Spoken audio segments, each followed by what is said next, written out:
Keith and Sherri Papini first met in middle school when he was in the 7th grade and she was in the 8th. They were each other's first kiss. Their friendship quickly blossomed, and they remained close throughout their teenage years. However, as time went on, they lost touch with each other and went their separate ways. Years passed, and Sherri moved on with her life. She married another man in 2006, but their marriage only lasted for 2 years. After the divorce, Sherri found herself single again. Little did she know, fate had other plans in store for her.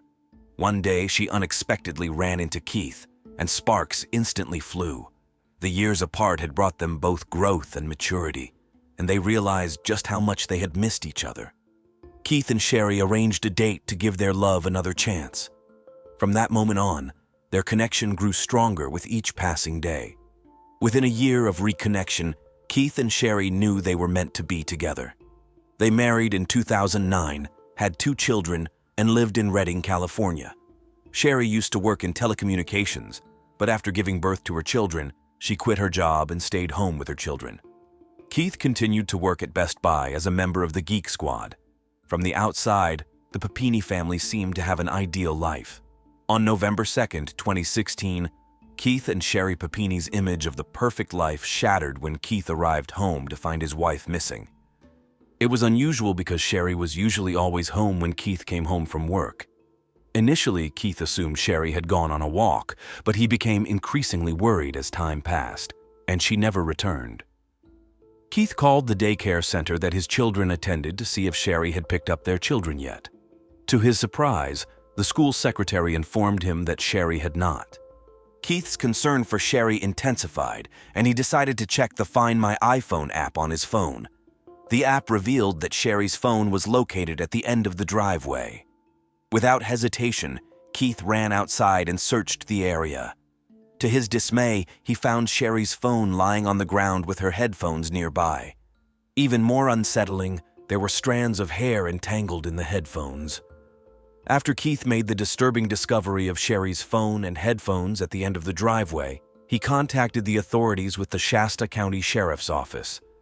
The Sheriff's Office immediately took Sherri's disappearance seriously and involved the FBI from the start of the ensuing investigation. Keith was determined to bring attention to Sherri's disappearance and pleaded for her safe return. Recognizing the importance of getting Sherri's name and face out to the public, Keith spoke to the media, hoping to generate support and assistance in finding her. The media played a significant role in amplifying the story of Sherri's disappearance. Sherri's beauty, blonde hair, and blue-eyed appearance made her case captivating to the public, and news channels eagerly covered every detail. Her perfect life as a devoted wife and mother only added to the intrigue surrounding her sudden disappearance. Once Sherri's disappearance became public news, the Shasta County Sheriff's Office began receiving a large number of tips. However, despite the sheer volume of information called into the police, none of the tips proved productive in the ongoing search for Sherri. As the investigation into Sherri's disappearance continued, investigators focused on examining Sherri's phone for any potential clues. Upon reviewing the contents, they discovered a heated text message exchange between Sherri and her husband, Keith, from a few months prior. This exchange raised suspicions among police, leading them to wonder if Keith could have been involved in Sherri's disappearance. Despite the potential suspicion, Keith proved to be cooperative with the police. He volunteered to take a polygraph test, hoping to help clear his name from any suspicion. Keith passed the polygraph. In addition to the text message exchange between Keith and Sherri, investigators uncovered several texts from men disguised under female names in Sherri's phone. Upon closer examination, it seemed as though Sherri was planning to leave Keith. On November 10, 2016, the police tracked down one of the men from Sherri's phone and interviewed him regarding her whereabouts. According to the man, he and Sherri had met 5 years earlier at a restaurant while she was attending a work conference. The man stated he had no idea where Sherri was, but he had some insights into her relationship with her husband, Keith. During the interview, the man revealed that Sherri had a disregard for Keith and feared him. He had allegedly told Sherri that Keith was violent and abusive and would often keep her locked up in their home. After receiving the accusation from the man who knew Sherri that her husband Keith was abusive, the police launched an investigation to determine if there was truth to these accusations. However, after interviewing friends and neighbors of the couple, the police were unable to find any substantial evidence to support the notion that Keith was a violent individual. What the police learned from Keith and Sherri's friends was interesting. All the individuals expressed that Sherri was known for having a tendency to be dramatic and attention-seeking. This info led the police to consider the possibility that the allegations of abuse may have been exaggerated or fabricated. Several days after Sherri went missing on November 24, 2016, the police received a phone call at 4:32 a.m. on Thanksgiving morning. The caller informed the police that there was a woman on the side of I-5 who appeared to be in need of assistance. After receiving this information, the officers swiftly responded and headed to the location. Upon arriving at the scene, the police discovered a woman with chains and zip ties wrapped tightly around her. Due to her disheveled state, it took a few moments for the officers to realize that the woman was Sherri Papini, who had been missing for several days. The officers were relieved to find Sherri alive and quickly began the process of freeing her from restraints. They carefully removed her chains and zip ties, ensuring her safety. Once she was released, the officers transported Sherri to the hospital to receive medical attention. When Sherri arrived at the hospital, the severity of the situation became apparent. Sherri had multiple bruises covering her body, her hair was noticeably shorter, and a burn mark could be seen on her arm. She also had a bad rash on her arm. Additionally, her weight had declined to a dangerous level, at only 87 pounds. While Sherri was recuperating at Woodland Memorial Hospital, the police attempted to interview her, but Sherri was too emotional to provide any details. Sherri would only cooperate if her husband, Keith, were present during the interview. As a result, Keith was allowed to stay in the room while Sherri recounted the incident. According to Sherri, she was out jogging when a dark-colored SUV driven by two women approached her. One of the women, who was older, disembarked from the vehicle and approached Sherri, brandishing a gun. The younger woman remained in the car. Sherri stated that she was forced into the back of the vehicle against her will. Prior to entering the SUV, Sherri retrieved her phone and headphones from the driveway and intentionally left them behind, along with strands of her hair. She said she did this to alert Keith that something was wrong. Sherri continued telling the story of her abduction to the police and her husband, Keith. She said that during the journey, she kept falling asleep in the back of the SUV, making it hard to keep track of time. Additionally, she mentioned that the two women had wrapped something around her face, preventing her from seeing where she was. According to Sherri, the two women informed her that they had kidnapped her because there was a man who wanted to buy her, and she was to be delivered to that person. They did not specify who the man was or where he was located. Sherri expressed fear and concern about her situation, as she had no idea where she was being taken or what would happen to her. During her captivity, Sherri claimed she was subjected to physical abuse by one of the two women she was being held with. According to Sherri, this woman would hit her frequently, leaving her with various injuries. Sherri also alleged that she was branded on her right shoulder with the word Exodus, which the woman said had been done to appeal to Sherri's buyer, who was allegedly a police officer. Sherri further stated that her captors played mariachi music frequently, which she found unsettling and disorienting. The constant playing of this type of music added to the atmosphere of her captivity, making it more isolating and oppressive. Sherri mentioned that she was confined to a single room with a boarded window. Regarding the living conditions, Sherri talked about a closet where she was chained. This closet served as a makeshift bathroom, as there was a bucket inside that she could use to urinate and defecate. About 3 weeks into her captivity, Sherri recalled hearing a gunshot. Following the gunshot, Sherri never saw the older Hispanic woman again. This sudden disappearance raised several questions in Sherri's mind. Was she killed? The younger woman, who had remained silent throughout the ordeal, now took charge. This woman ordered Sherri to get into a car, and they proceeded to drive along I-5. Suddenly, the car came to a stop. Sherri was startled by the sudden and unexpected halt. She looked around, trying to assess the situation. Then, The younger woman told Sherri to exit the vehicle. Confused and uncertain, Sherri cautiously complied. Sherri felt a mixture of fear and excitement as she exited the car. Was this her chance to escape, or was she being led into a more dangerous situation? She was left with no answers, only uncertainty. After Sherri was found on the side of I-5, the Shasta County Sheriff's Office held a press conference to announce her safe return. During the press conference, the police said Sherri had been abducted by two Hispanic women, sparking widespread concern among the public. However, the response to this news was not without consequences. Following the press conference, a wave of racism emerged, targeting individuals of Spanish descent. The reporting of Sherri's abduction had intensified public fear and anxiety, leading some to lash out at individuals perceived to be associated with the Hispanic community. When Sherri became settled back at home after her abduction, she started attending therapy sessions. Since Sherri lived in California, she became eligible for the Victims' Compensation Fund, which uses public funds to help pay for victims' therapy. In the aftermath of the abduction, Sherri started spending a significant amount of time in her house. She avoided going out as frequently compared to her previous lifestyle. 1 year into the investigation of Sherri's abduction, the police released a composite sketch of the two Hispanic women believed to be involved in the crime. However, despite this significant step, no leads came in. Additionally, the police revealed the discovery of male DNA on Sherri's underwear, which she was wearing when she was found on the side of I-5. The police said this DNA sample did not match that of Sherri's husband, Keith. 2 years had passed since Sherri's abduction, and the police still hadn't obtained a match on the male DNA found in her underwear. Despite their efforts, no leads emerged, and the case remained unsolved. However, in 2020, a breakthrough finally came. With renewed determination, the police working on Sherri's case sought authorization to utilize familial DNA techniques to locate the donor of the elusive DNA. This innovative approach allowed them to use the existing DNA profile to identify potential relatives of the donor.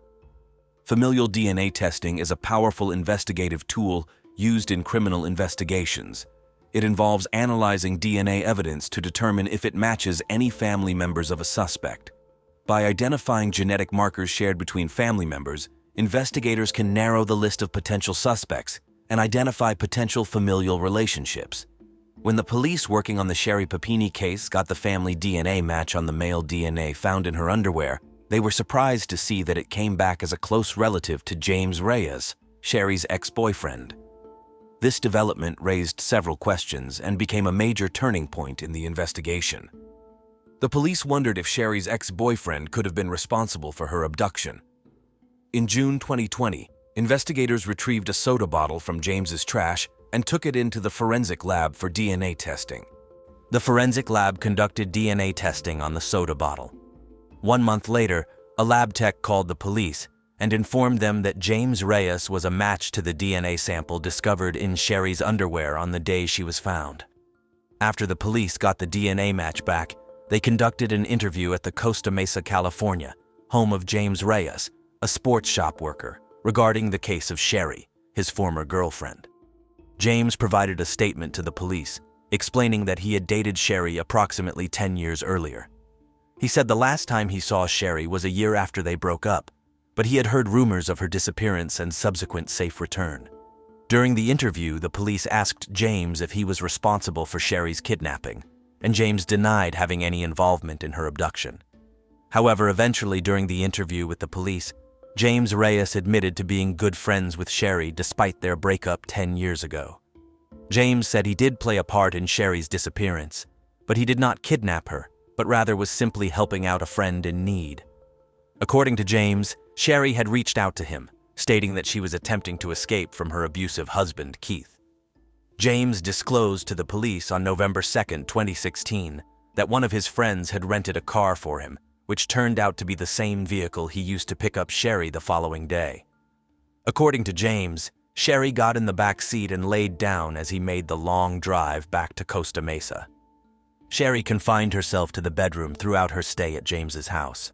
He continued with his daily routine, while Sherri occasionally assisted him by cleaning and cooking. She boarded up the bedroom window because she wanted the room door, While Sherri stayed with James, he noticed that she was intentionally trying to lose weight by eating as little as possible. James informed the police that Sherri requested his help in committing acts of self-harm against herself, specifically by hitting herself hard to create bruises. On one occasion, Sherri asked James to shoot a hockey puck off her knee, even though he was uncomfortable with the request. Despite his reservations, James complied, ultimately engaging in this harmful behavior with Sherri. James admitted to branding Sherri with Exodus on her right shoulder. He stated that they had purchased a wood-burning tool from Hobby Lobby specifically for the purpose of committing the act. According to James, one day, Sherri unexpectedly informed him of her decision to leave his house. Before departing, Sherri requested James to obtain chains and zip ties. Sherri instructed him to bind her securely before driving her back to Redding, California. During the drive, Sherri told James to pull over, which he did. She jumped out of the vehicle, and James drove away. When the police asked James if he knew anything about the two Hispanic women Sherri claimed abducted her, he said he had no idea what she was talking about. When the police visited James's house, they were taken aback by the discovery of numerous rooms that matched descriptions given by Sherri when she talked about where she was held captive. Strikingly, James's bedroom and closet matched a drawing Sherri had made for the police, depicting the exact layout of the rooms she had experienced during her confinement. Furthermore, the police noticed a remarkable coincidence. A table at James's house closely resembled the one Sherri had mentioned in her early interviews with the police. Several days after the police had spoken to James Reyes, they scheduled an interview at the police station with Sherri and Keith. The police had gathered a significant amount of evidence, which they believed to be conclusive proof that Sherri had staged her abduction. During the interview, they were prepared to confront Sherri with their findings. Before the police confronted Sherri with the truth that she staged her abduction, they asked her if she wanted her husband Keith to leave the interview room. However, Sherri did not say anything. The police then made the decision to leave Sherri and Keith alone in the room for a few minutes. During this time, Sherri approached Keith and revealed to him that she didn't want the police to find the Hispanic woman who had abducted her. Sherri believed she owed her life to the woman because she had allowed her to go. She didn't want to press charges against her. Keith listened to Sherri's explanation. He then expressed his concerns because he didn't think Sherri was making any sense and was starting to get scared. He emphasized that regardless of Sherri's decision not to press charges, the woman would ultimately face consequences for her actions. The police returned to the interview room, and that was when Sherri and Keith were informed that the police had obtained a familial DNA match on the male DNA that had been found on Sherri's clothing. The name the police mentioned was James Reyes, her ex-boyfriend. Keith had a physical reaction upon hearing the name. He recognized James as Sherri's ex. After the shocking revelation that James Reyes, Sherri's ex-boyfriend, was a match to the male DNA found on her underwear, the police proceeded to inform Sherri and Keith that James had passed a polygraph test. The police said they thought Sherri staged her abduction. They also stated that they had gathered evidence to corroborate James's story, leading them to believe he was telling the truth. The police informed Sherri that they possessed information indicating that her dramatic weight loss during her disappearance was a deliberate choice on her part to consume fewer calories. They added that the rash on her arm was believed to have originated from the cleaning supplies she had utilized at James's residence. Furthermore, the police asserted that they had acquired knowledge that James had inflicted a brand upon Sherri using a wooden tool they had purchased from Hobby Lobby. Additionally, it was revealed that Sherri's broken nose was the result of an injury she had inflicted upon her using a hockey stick. Despite facing overwhelming evidence indicating she had staged her abduction, Sherri maintained her composure and acted as though she was oblivious to what the police were referring to. Sherri told the police that she hadn't seen James since they broke up years ago when she went to his brother's funeral in Southern California. However, the police informed Sherri that they knew that she was lying. James had provided them with information regarding her disappearance and details that no one else would know. On March 3, 2022, Sherri Papini was arrested by the FBI on charges of lying to federal agents and faking her abduction. 6 weeks after her arrest, she agreed to sign a plea deal with federal prosecutors, admitting that she had orchestrated her kidnapping. Sherri's attorneys had argued that she should receive a sentence of 1 month in prison, followed by 7 months of home custody. However, the state recommended an 18-month sentence. Several months later, in September 2022, Sherri was sentenced to 18 months in prison and ordered to pay a fine of $300,000. However, the judge stated there was little chance she could ever pay back the fine unless she won the lotto. During the sentencing hearing, the judge referred to Sherri as a manipulator and a habitual liar. The judge expressed that he had no doubt that she would have continued to lie if she hadn't been caught. The judge informed Sherri that she needed to be punished in order to deter others from committing copycat crimes. He explained that Sherri had taken advantage of several resources, including victims' funds, Social Security disability payments, and a GoFundMe account established following her alleged kidnapping. Sherri had obtained hundreds of thousands of dollars through these aids. By imposing a punishment on Sherri, the judge aimed to deter other individuals from committing similar crimes. Sherri addressed the court during her sentencing hearing, expressing her remorse and apologizing to the numerous people who had suffered due to her actions. She openly acknowledged her guilt, stating that she was responsible for lying and bringing dishonor upon herself and those around her. In August of 2023, Sherri was granted her release and was placed in a halfway house. Keith and Sherri separated on the day she was arrested in March 2022. A few days after Sherri pled guilty the following month, Keith filed for divorce. He also sued for full custody of their children. Crystal Rogers, a 35-year-old mother from Bardstown, Kentucky, was known for her dedication to her children.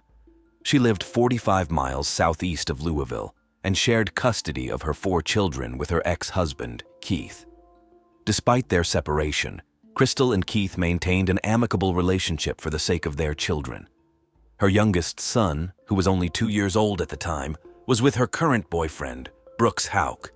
Because Crystal had always been a reliable and responsible parent, her mother, Sherri Ballard, found it strange when she failed to answer her phone on July 5, 2015.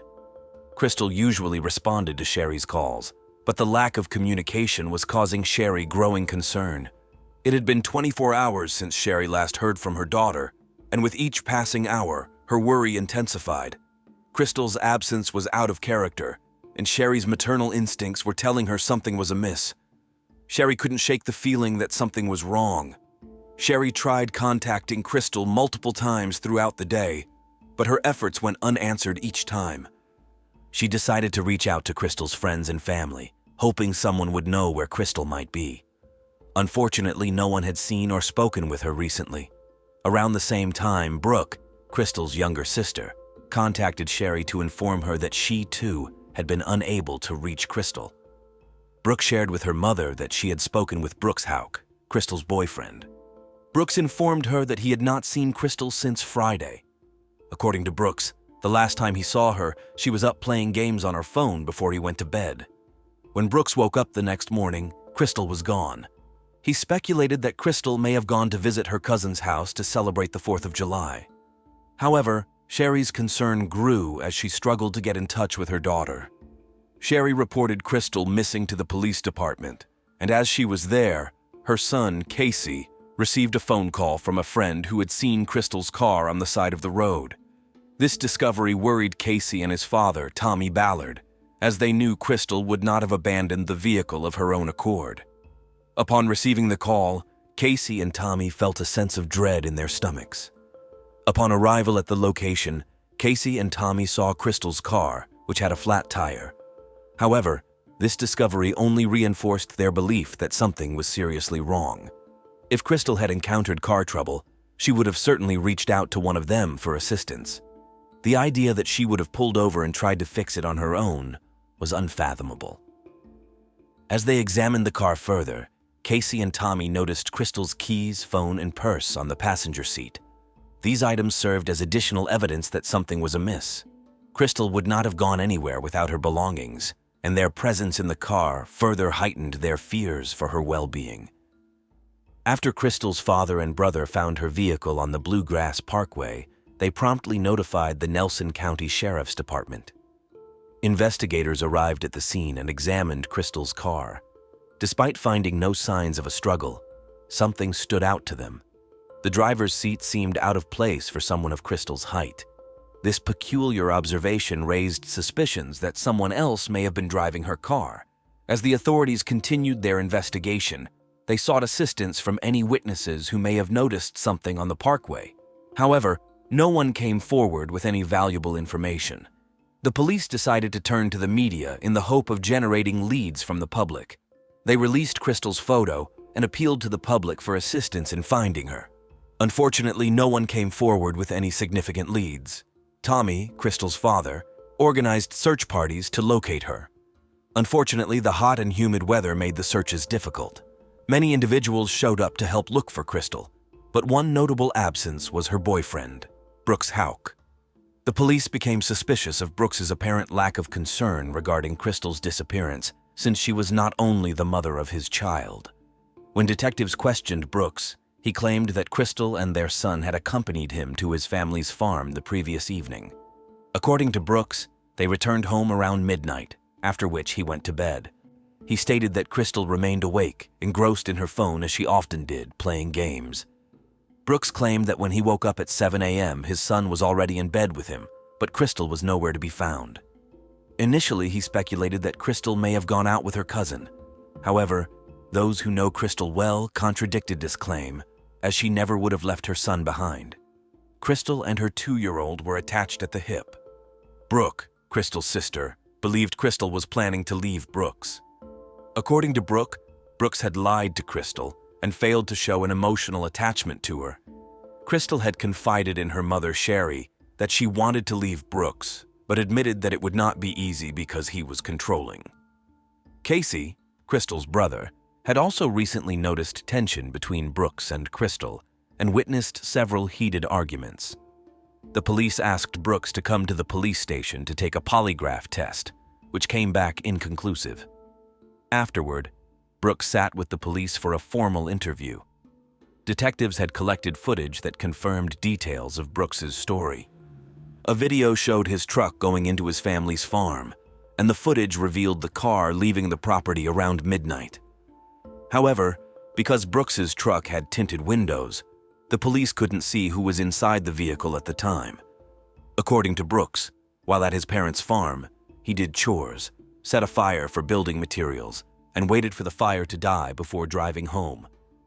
During the interview, the police inquired about a short phone call that Brooks had on his way back from his parents' farm with a business associate, Steve Lawson, that lasted for only 13 seconds. In order to clarify matters, Brooks decided to have Steve Lawson explain the conversation to the police during the interview and call him. Steve Lawson said he had called Brooks to acquire the numbers for a rental property. However, the police found this claim suspicious, as it seemed like a scripted response. Steve Lawson explained Brooks told him that he needed to wait until he got home because Crystal was the one who handled that type of stuff. The police expressed confusion, wondering why Brooks, who was in Crystal's company at the time of the call, had to wait to talk to her in person. They questioned why Brooks could not have handed her the phone and had the conversation right then and there. In the midst of Brooks's interview, he received a phone call from his brother, Nick, an officer at the Bardstown Police Department. Nick advised Brooks to exit the interrogation room immediately. The police were not convinced that Crystal had run away and abandoned her car on the side of the Bluegrass Parkway. It seemed to the police that something had happened to Crystal while she was at the Brooks Houck family farm. As the investigation into Crystal's disappearance continued, people called the police and reported seeing Brooks's truck and his brother Nick's police car at the Houck family farm. Detectives became convinced that the brothers were at the farm disposing of evidence in Crystal's disappearance. To gather more information, the police decided to call in Nick, Brooks's brother, for questioning. They confronted him with the fact that he had been spotted at his family's farm on July 8th and asked him to explain why he had been there. However, Nick denied having any knowledge of what they were talking about and claimed not to have been out there that night. Despite Nick's denial, the police pressed on and asked him to point blank if he and his brother had destroyed or hidden evidence involving Crystal's disappearance. Nick adamantly denied that they had engaged in wrongdoing and insisted that his brother could not harm someone. Furthermore, he said there was no conceivable scenario where he, as a police officer, would have assisted Brooks in covering up a crime. After the interview, the police asked Nick if he would be willing to take a polygraph test, and he agreed. Nick failed the polygraph on 2 questions. The first question was, "Do you know where the crystal is right now?" The second question was, "Are you hiding any information about what happened to the crystal?" Despite failing the polygraph, Nick maintained that he was being 100% honest. On October 15th, the police investigating Crystal's disappearance named her boyfriend, Brooks Houck, as the prime suspect. Same day, Brooks's brother Nick was fired from JOS as an officer at the Bardstown Police Department for impeding their investigation. Even though the police were fairly sure they knew who caused Crystal's disappearance and how she died, they didn't have enough evidence to make an arrest. The police feared taking their suspect to court and not having enough evidence. If the suspect were to get acquitted, the police couldn't charge them with Crystal's murder again because of double jeopardy. FBI agents and law enforcement agencies across Kentucky joined forces with Crystal's friends, family, volunteers, and missing people organizations to conduct extensive searches at the Houck family farm, a sprawling property spanning 240 acres.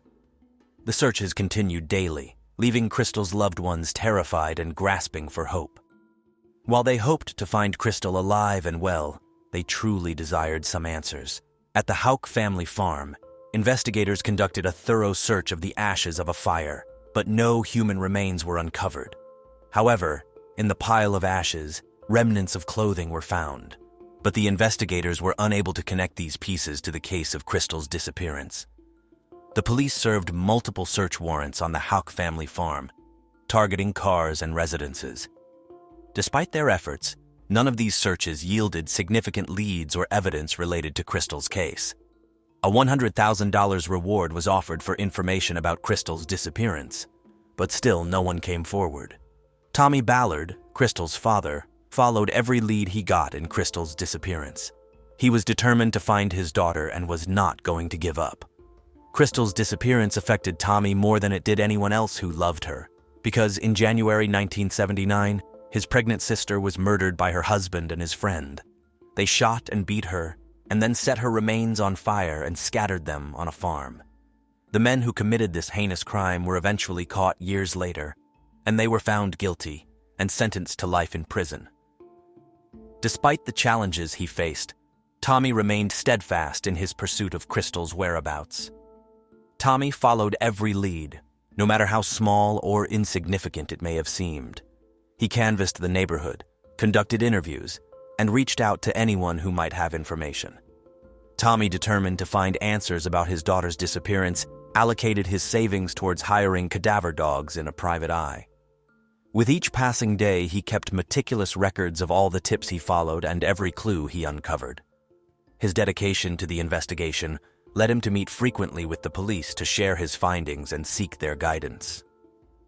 In November 2016, Tommy Ballard took his 11-year-old grandson, Crystal's son, out on an early morning hunting trip on their property. Tommy's wife, Sherri, watched them leave. As they departed, Sherri couldn't help but feel a sense of unease.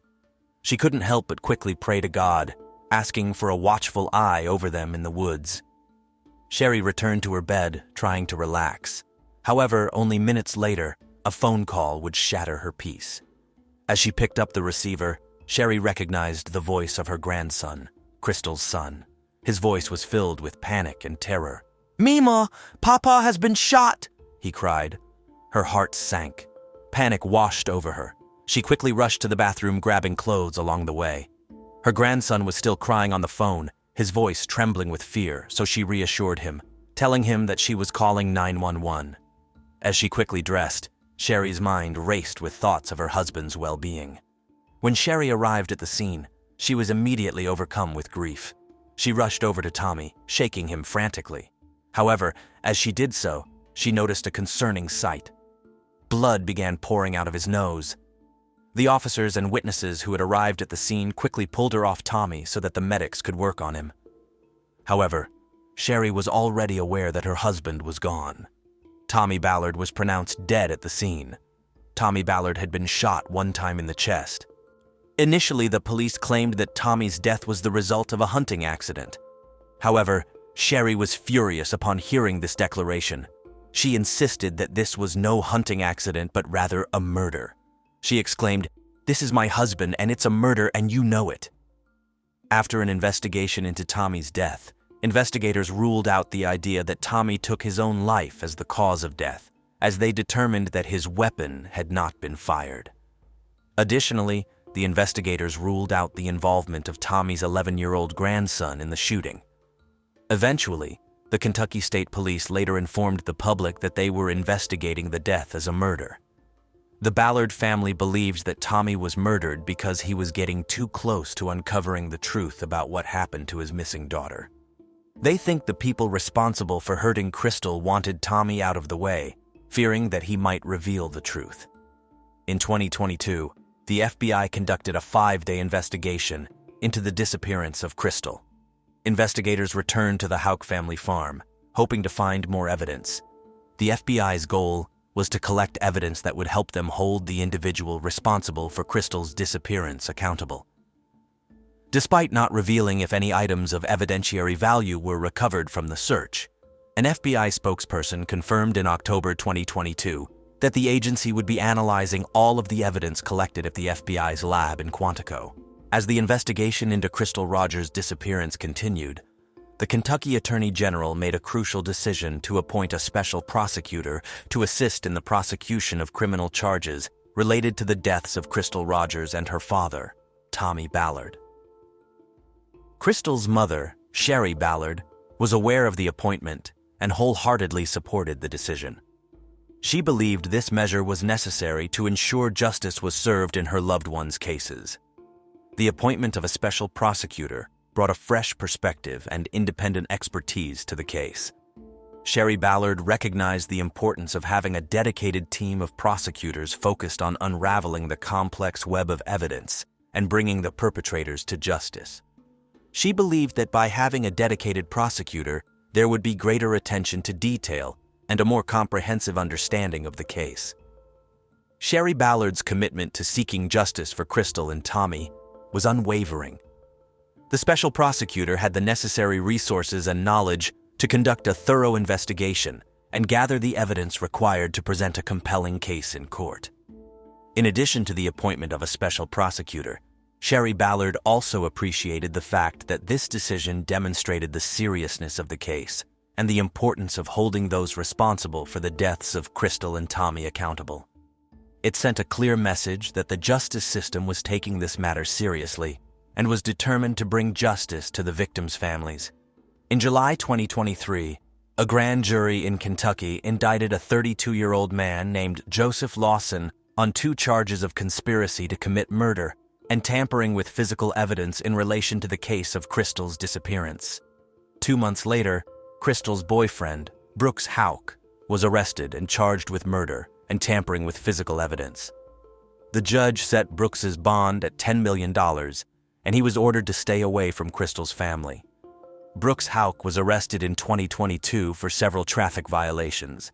He was required to pay a series of fines and was released. Many people in Bardstown were overjoyed when Brooks Houck was arrested for Crystal's murder. Although the news was devastating for everyone to come to terms with the reality that Crystal was not just missing, but had been killed, there was a sense of satisfaction in knowing that justice would be served. The arrest of Houck brought a sense of closure and relief to those who were affected by Crystal's tragic death. It provided some measure of solace to know that the person who had taken her life was being held accountable for their actions. The community of Bardstown united behind Crystal's family and expressed support and solidarity during this difficult time. They hoped that the arrest would pave the way for justice to be served and that the perpetrator would receive a fair and just punishment. As the investigation continued and more information came to light, the community remained vigilant and hopeful that justice would prevail. Brooks Houck made his first appearance in court 1 month after his arrest in October 2023. However, his appearance was not in person, but virtually. The hearing was a crucial moment in the case, as prosecutors revealed new information regarding another unsolved murder in Bardstown. The judge asked Special Prosecutor Shane Young if they were looking into any other cases that may be linked to Crystal's case. According to the prosecutor, they were also investigating Tommy Ballard's death, Crystal's father, and felt the two murders were connected. In fact, the special prosecutor said they believed they were in possession of the gun that killed Tommy, claiming they purchased the firearm from Nick Houck and were currently testing it, but believed that gun killed Crystal's father. The special prosecutor has claimed that they bought a firearm from Nick Houck, who allegedly used a fake name during the sale. According to the prosecutor, the caliber of the rifle matches the one used to shoot and kill Tommy Ballard. They have mentioned 5 criteria they are examining, claiming that the gun has matched 4 of them so far. Crystal's grandfather and Tommy's father voiced their satisfaction upon hearing the special prosecutors linking the 2 murders in court. They expressed their hope for justice to be swiftly achieved in both cases. However, upon hearing about the allegations put forward by the special prosecutor, Rose Mary, Brooks, and Nick Houck's mother refused to answer any questions. Furthermore, during the court hearing, the prosecutor also alleges that the Houck family had secretly recorded the grand jury proceedings. The prosecutor alleged that Brooks Houck's sister, brother, mother, brother-in-law, and mother's boyfriend were all involved in this illicit activity. According to the prosecutor, by secretly recording the proceedings, the Houck family sought to gain an unfair advantage and ensure their stories remained aligned. Attorneys for Brooks Houck filed a request to disqualify the Nelson County judge presiding over the case and request that he be replaced. The attorneys claim that the judge has had a hostile view of Brooks Houck since 2017, which they believe to be biased and unfair. Additionally, the attorneys argue that the bail set at $10 million is excessive and should be reconsidered. The attorneys argue that having a hostile judge on the case will greatly hinder Brooks's ability to receive a fair trial. They contend that the judge's previous comments and actions indicate a clear lack of impartiality. In addition to asking for disqualification, the attorneys also request that the court move swiftly in ruling on this matter, arguing that time is of the essence and that a new, unbiased judge should be put in place as soon as possible to ensure a fair and just outcome. Several weeks later, the Kentucky Appeals Court has ruled that Brooks Houck will remain in jail on a $10 million bond. Additionally, the court has issued a ruling on the case, officially denying Houck's request to dismiss the judge presiding over Brooks's trials. In December 2023, Stephen Lawson was indicted on 2 charges of conspiracy to commit murder and tampering with physical evidence. The media widely reported that Stephen Lawson had a son named Joseph Lawson, who had been arrested on charges related to the disappearance of Crystal. Eric Richins was born on May 13, 1982, and throughout his life, he touched the lives of those around him. Growing up, Eric was passionate about playing sports. He was actively involved in basketball, baseball, and soccer, showcasing his talent and love for staying active. His favorite activity was anything that involved being outdoors, and he excelled at hunting. Eric had a keen eye and an exceptional marksman, with trophy animals from all around the world adorning his wall. Known for his vibrant personality, Eric was someone who always brought joy and laughter into every room he entered. He had a genuine ability to entertain and make people smile. Whether it was through storytelling, playing practical jokes, or his infectious laughter, Eric was the life of the party. Living in Utah, Eric owned every motorized toy possible. From trucks to four-wheelers and snowmobiles, he thoroughly enjoyed exploring the outdoors and experiencing the thrill of adventure. Despite his love for having fun, Eric took his faith very seriously. He was a devoted member of the Church of Jesus Christ of Latter-day Saints. With the support of his family, Eric embarked on a mission trip to Mexico City, where he spent 2 years serving and learning Spanish fluently. After graduating high school, Eric continued his education at the University of Utah. He earned a bachelor's degree in international studies with a minor in Spanish. In 2009, Eric crossed paths with Kouri Darden at Home Depot, where she worked.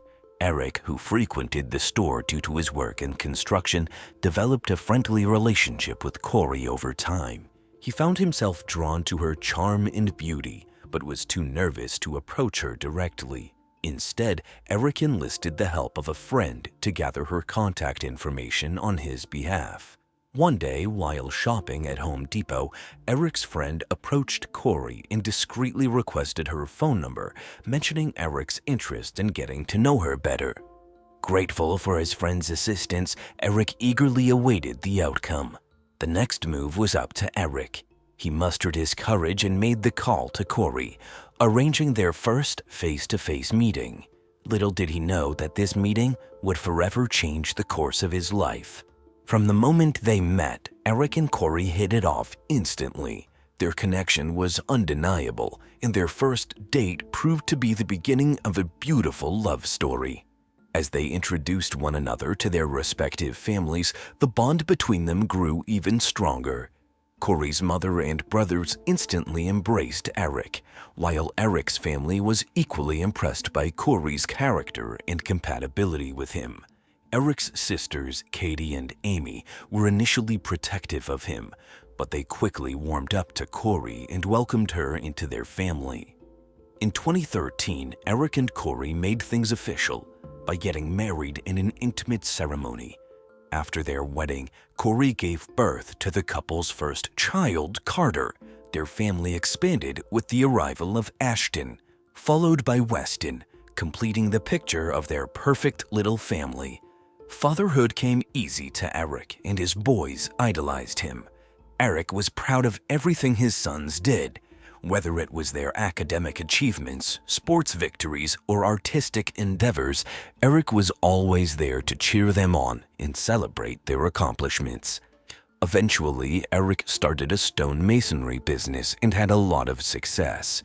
His craftsmanship and attention to detail were unparalleled, and clients flocked to him for his expertise in creating exquisite stonework. The business thrived, providing financial stability for Eric and his family. Kouri worked in real estate, and she brought in money too. Her entrepreneurial spirit and knowledge of the local market made her a valuable asset to their growing family. She would purchase homes, flip them, and sell them for a profit. The Richins family had wealth. Their lifestyle was the epitome of success. On the surface, the Richins family appeared to have it all. However, this facade of perfection shattered on March 4, 2002, when Kouri called 911 reporting that her husband Eric was unresponsive. When the paramedics arrived at the scene, they determined that Eric was already deceased. Kouri, devastated by the news, called her mother Lisa, who immediately rushed to be by her side. Her brothers, DJ and Ronnie, were also there, joining in their tears and disbelief. They all couldn't believe that Eric was gone. According to Kouri, the night started peacefully. To celebrate the purchase of a mansion as part of her real estate business, she prepared Eric a drink before bed. It was a Moscow Mule made with ginger beer and vodka. Kouri said she went to bed around 9 p.m., but laid down with her 9-year-old son in his room. The boy had nightmares, so Kouri decided to sleep with him that night. However, around 3 a.m., Kouri returned to her and Eric's bedroom. As she touched Eric, she felt that he was ice cold. She tried to wake him, but when he didn't respond, she knew something was wrong. As she waited for the paramedics to arrive, Kouri recalled the dispatcher instructing her to perform CPR on Eric. Kouri claims she followed these instructions. The paramedics, lacking any clear indication of what caused Eric's death, speculated that it might have been an aneurysm. After all, Eric was a seemingly healthy 39-year-old with no known medical conditions. Upon further investigation, it was learned that the night before his death, Eric had complained to his wife Kouri about chest pains. Kouri's statement development further fueled suspicions of an aneurysm. Eric's autopsy results came as a shock to everyone involved in the case. His cause of death was determined to be a lethal dose of fentanyl. Fentanyl is a powerful pain medication that, when taken in excessive amounts, can be extremely dangerous and even fatal. The investigators were left with a crucial question: how had this substance found its way into Eric's system? From the moment of Eric's death, Kouri and her family were quick to point fingers at his recreational drug use to explain why fentanyl was in his system. According to Kouri, Eric would take a nightly THC gummy as a relaxation aid at the end of a long day. THC, the psychoactive ingredient in cannabis, was his favorite method of unwinding. However, Kouri, her mother, and brothers expressed concerns about the source of these gummies. They believed that Eric did not always obtain them from reputable suppliers and instead would purchase them off the street. Eric's mother-in-law, Lisa, was particularly troubled by this possibility. Due to Eric's history of recreational drug use, she wondered if he had also purchased pain pills from the streets, unknowingly putting himself at risk. However, Eric's family fiercely denied these allegations. They believed that something else was at play and urged investigators to explore alternative possibilities. Kouri did her best to move on with her life, but according to her brother Ronnie, she faced immense challenges. The absence of their husband and father left a void in their lives, and their 3 sons lashed out at the uncertainty surrounding his passing. In an effort to cope with her grief and provide comfort to her children, Kouri made the decision to channel her emotions into a creative outlet. She self-published a children's book titled Are You With Me on Amazon. The book aimed to help children understand and cope with the loss of a loved one. Kouri's book told the story of a young boy who misses his deceased father. Through illustrations and storytelling, Kouri depicted the character of Eric as an angel, always present and watchful over his son. Lisa, Kouri's mother, expressed her approval of the book, stating that it brought her daughter and grandchildren a measure of solace. It allowed them to express their emotions. While Kouri struggled to rebuild her life, detectives began investigating Eric's death. Their investigation led them to believe that foul play was involved. Within weeks of Kouri's appearance on local Utah news stations promoting her book and discussing her journey through grief, she was arrested and charged with her husband's murder on May 8, 2023. The charges against Kouri sent shockwaves through the community, as everyone tried to make sense of the tragic turn of events. This once promising story of a grieving wife and her endeavor to help children cope with loss transformed into an unimaginable tale of tragedy and betrayal. According to court documents, Kouri committed homicide through the administration of a poison. The spokesperson for Eric's family is adamant that they think Kouri intentionally put a lethal dose of fentanyl into the Moscow Mule she made for him the night he died. However, Kouri's attorney has asserted that no fentanyl was found in the glassware at their home. Kouri has denied any involvement in Eric's death, claiming that she had no motive to harm him. Lisa, Kouri's mother, expressed shock and disbelief at the news of her daughter's alleged involvement in his death. She assured investigators that the couple was content and that there was no reason for Kouri to kill him. However, during the course of the investigation, detectives discovered that the relationship between Kouri and Eric was not as idyllic as they portrayed to the outside world. The couple had differences, and Kouri, who was a stay-at-home mom for several years, longed to be independent. Additionally, Kouri was becoming increasingly irritated by Eric's frequent hunting trips. According to Lisa, there was infidelity in the marriage on Eric's part, and he and Kouri had confided in her about the affair. Eric and Kouri decided to seek counseling in an attempt to work through their problems, but Eric's family denies he ever cheated on her. Their decision to go to marriage counseling was driven by Eric's genuine love for his sons and his desire to make the marriage work. Despite his efforts to save the marriage, Eric had begun contemplating the consequences of a potential divorce. As a result, he took steps to protect his assets. He discreetly set up a secret trust with his sister, Katie, without revealing his intentions.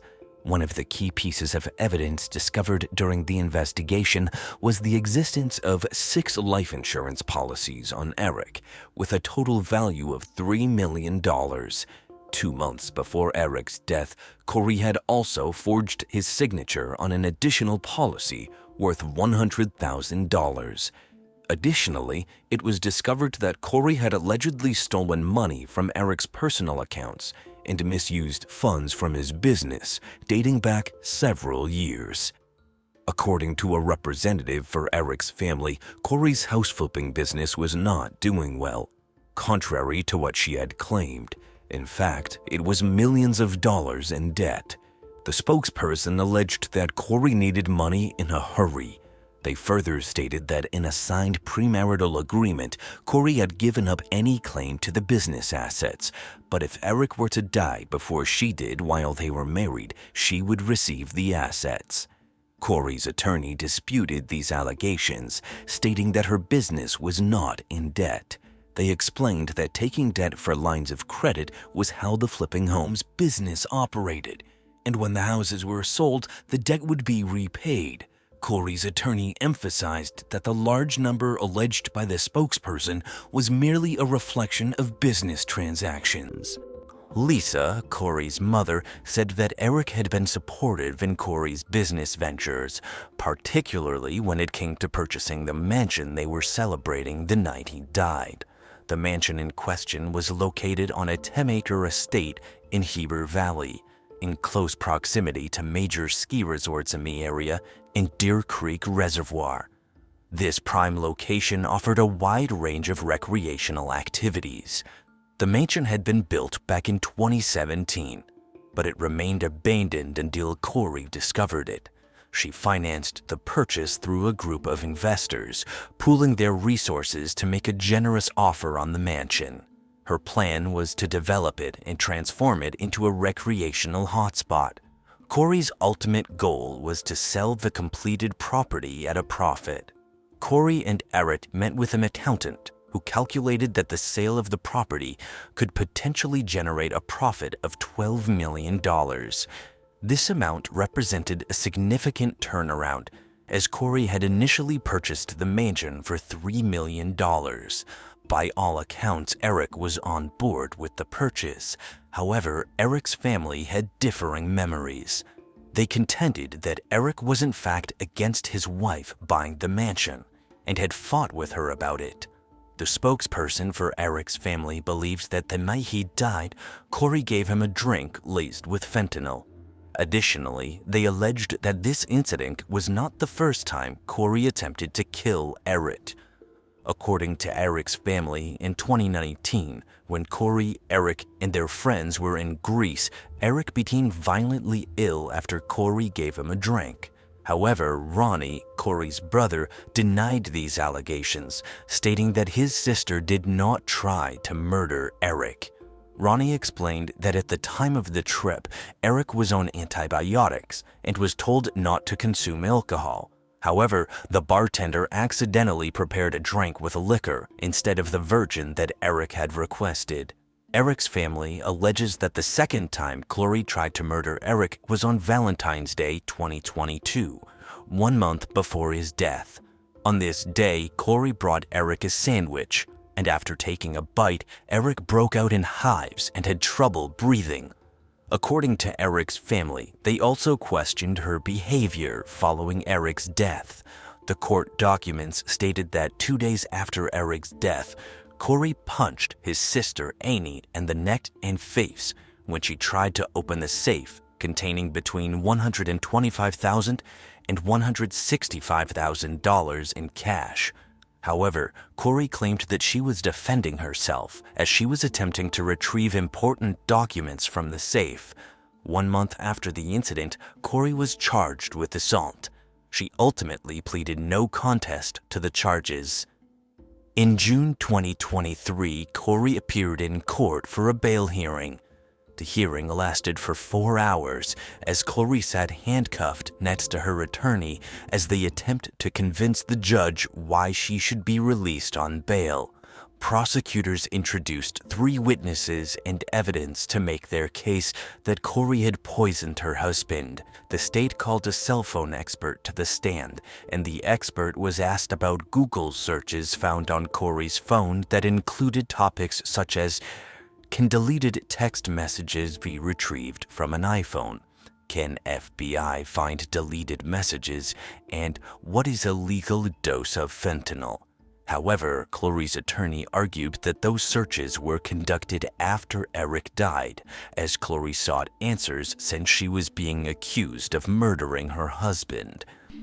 Prosecutors also contacted the lead detective involved in the case and questioned him about any potential sources that Kouri could have used to obtain the drugs that were used to kill Eric. According to the detective, a woman named Carmen Lauber, who claimed to be a cleaner for Kouri's business and home, told investigators about a meeting that took place in early 2022. During the call, Kouri asked Carmen to procure fentanyl on behalf of an investor who had a back injury. Carmen, who had a criminal history involving drugs and was on probation for drug distribution charges when she was interviewed by the detectives, agreed to the request. She stated that she purchased 15 to 30 fentanyl pills and later met with Kouri to exchange the pills for cash on February 11, 2022. This exchange occurred approximately 3 days before Valentine's Day, which is when court documents indicate that Kouri reportedly attempted to poison Eric with a sandwich. During the investigation, Carmen informed the detective that Kouri contacted her again, expressing a desire for more potent drugs. This time, Carmen disclosed that Kouri paid for the pills with a check. She stated that a week after Eric's death, Kouri wrote a check to Carmen for $1,300. However, Kouri's attorney disputed these allegations and questioned whether it was possible to interpret the amount as payment for cleaning services. The detective admitted that such a scenario was conceivable. Additionally, Kouri's attorney attempted to undermine Carmen's credibility by highlighting her status as a convicted felon on probation for 4 first-degree felonies. The attorney argued that Carmen's criminal history made her an unreliable witness. They suggested that Carmen may have been pressured to admit to selling the drugs, claiming that the detective had told her she faced a considerable amount of time in prison if she did not participate in the investigation. Kouri's attorney inquired if there was any physical evidence indicating that Carmen had actually purchased the drugs. The detective divulged that there were no text messages found where Kouri explicitly asked Carmen for drugs. Furthermore, no witnesses were able to corroborate that they had witnessed Carmen and Kouri's exchange drugs. At the bail hearing, Eric's sister addressed the judge and expressed her concerns about her brother's death. She stated that the family had been deeply tormented by the horrific circumstances that led to Eric's passing, and they did not want Kouri to subject them to further torment by being released on bail. Eric's sister implored the judge to maintain Kouri's custody, and the judge agreed. Kouri's family, on the other hand, was disappointed that she was being denied bail and would remain in jail awaiting trial. They argued that Kouri's time behind bars had taken a toll on her mentally and physically. In 2023, Kouri experienced a medical emergency while taking medication prescribed by jail officials. She had a seizure and was rushed to the hospital from the jail premises. Kouri alleged that jail officials had given her the wrong medication, causing her to experience adverse effects. Fortunately, she recovered from this incident after being treated at the hospital. However, while Kouri was away at the hospital, jail officials discovered a handwritten letter in her cell that was never sent to anyone. The letter was filed into court records and presented by the state as a note written by Kouri to her mother. Prosecutors argued that this document provided further proof of Kouri's intentions and motivations for her actions. In November 2023, prosecutors filed a motion with the court seeking a no-contact order to restrict Kouri's access to her mother and brothers. The request was primarily due to the letter that had been found in Kouri's cell, which the prosecutors said was evidence of witness tampering. Prosecutors alleged that in the letter, Kouri provided her mother with specific instructions on how her brother, Ronnie, should present himself in court. Kouri allegedly wanted Ronnie to establish that Eric obtained drugs while traveling abroad in Mexico. Specifically, the letter stated that Kouri believed that Ronnie should testify that Eric had admitted to obtaining pain pills and fentanyl from Mexico. Additionally, Kouri instructed Ronnie to obtain text messages from Eric discussing his use of drugs. Kouri emphasized the importance of creating a connection between Eric's activities in Mexico and his alleged involvement in drugs. Kouri adamantly denied the letter was witness tampering. According to Kouri, the letter was nothing but a fictional creation. She said she wrote it as a fantasy story. The judge denied the motion for no contact, stating that the state failed to prove witness tampering. Kouri and Eric's family are now seeking custody of their 3 sons, who are currently living with one of Eric's relatives. However, the boys have regular contact with their mother, Kouri, through video calls twice a week from jail. Kouri's family has not been granted private visits with the children, but they attend all of their sports events and practices as they are held in public places. If Kouri is convicted of murdering her husband Eric by posting him with fentanyl in his drink, she faces a sentence of 25 years to life. Additionally, there are several civil cases filed against Kouri regarding Eric's estate. Eric's family believes that Kouri's family does not really care about the boys, and vice versa, as whoever gains custody of the children stands to gain control of Eric's money. Kouri's trial is expected to begin sometime in 2025.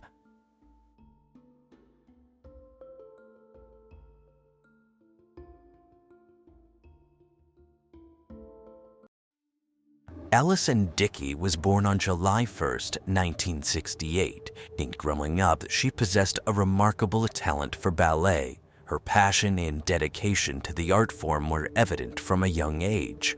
As time passed, Allison's talent grew, and she found herself on the path to becoming an exceptional ballerina.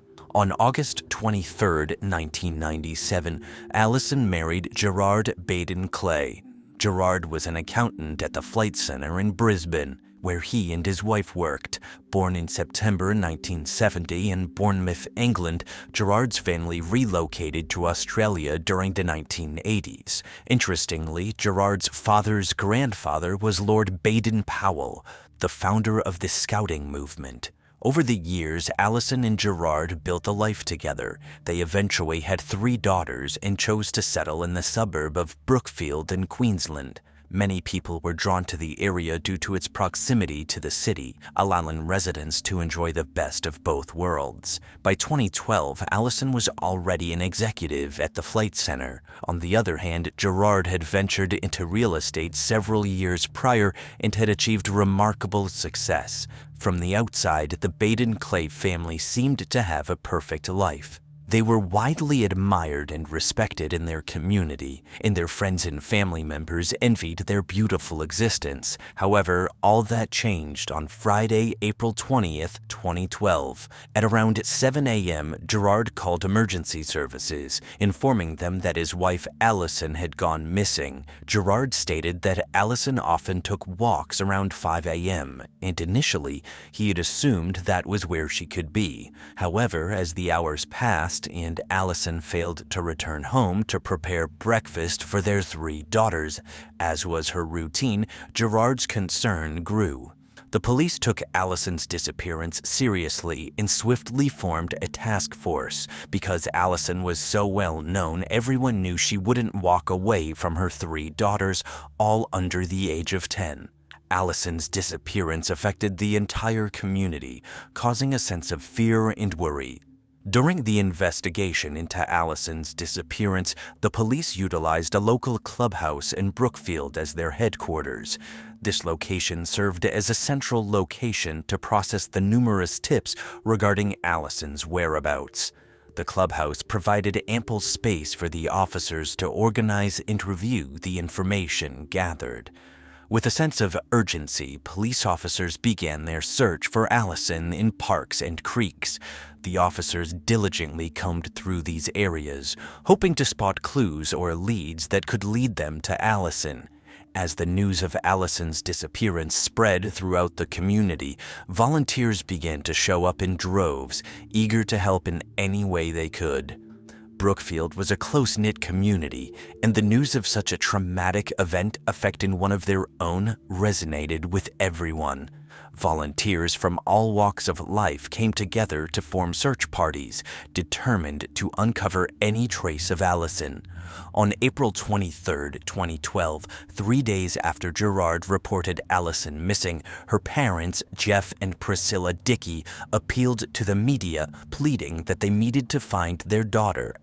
It was an emotional moment for everyone, as it was clear something bad must have happened to Allison as more time passed with no indication of her. While Allison was missing, her husband Gerard raised red flags to the police. Gerard wasn't acting distressed or frantic with worry, but rather appeared cool and calm. He wasn't taking part in looking for Allison with the search parties, even though there were strangers participating. At one point, Gerard moved himself and his daughters out of his home and into his parents' house. When a reporter found him there, Gerard was very evasive as she tried to speak to him. Gerard's demeanor was unsettling. His voice was high-pitched and strained, and he refused to make eye contact with her. The reporter couldn't help but be struck by Gerard's unusual behavior.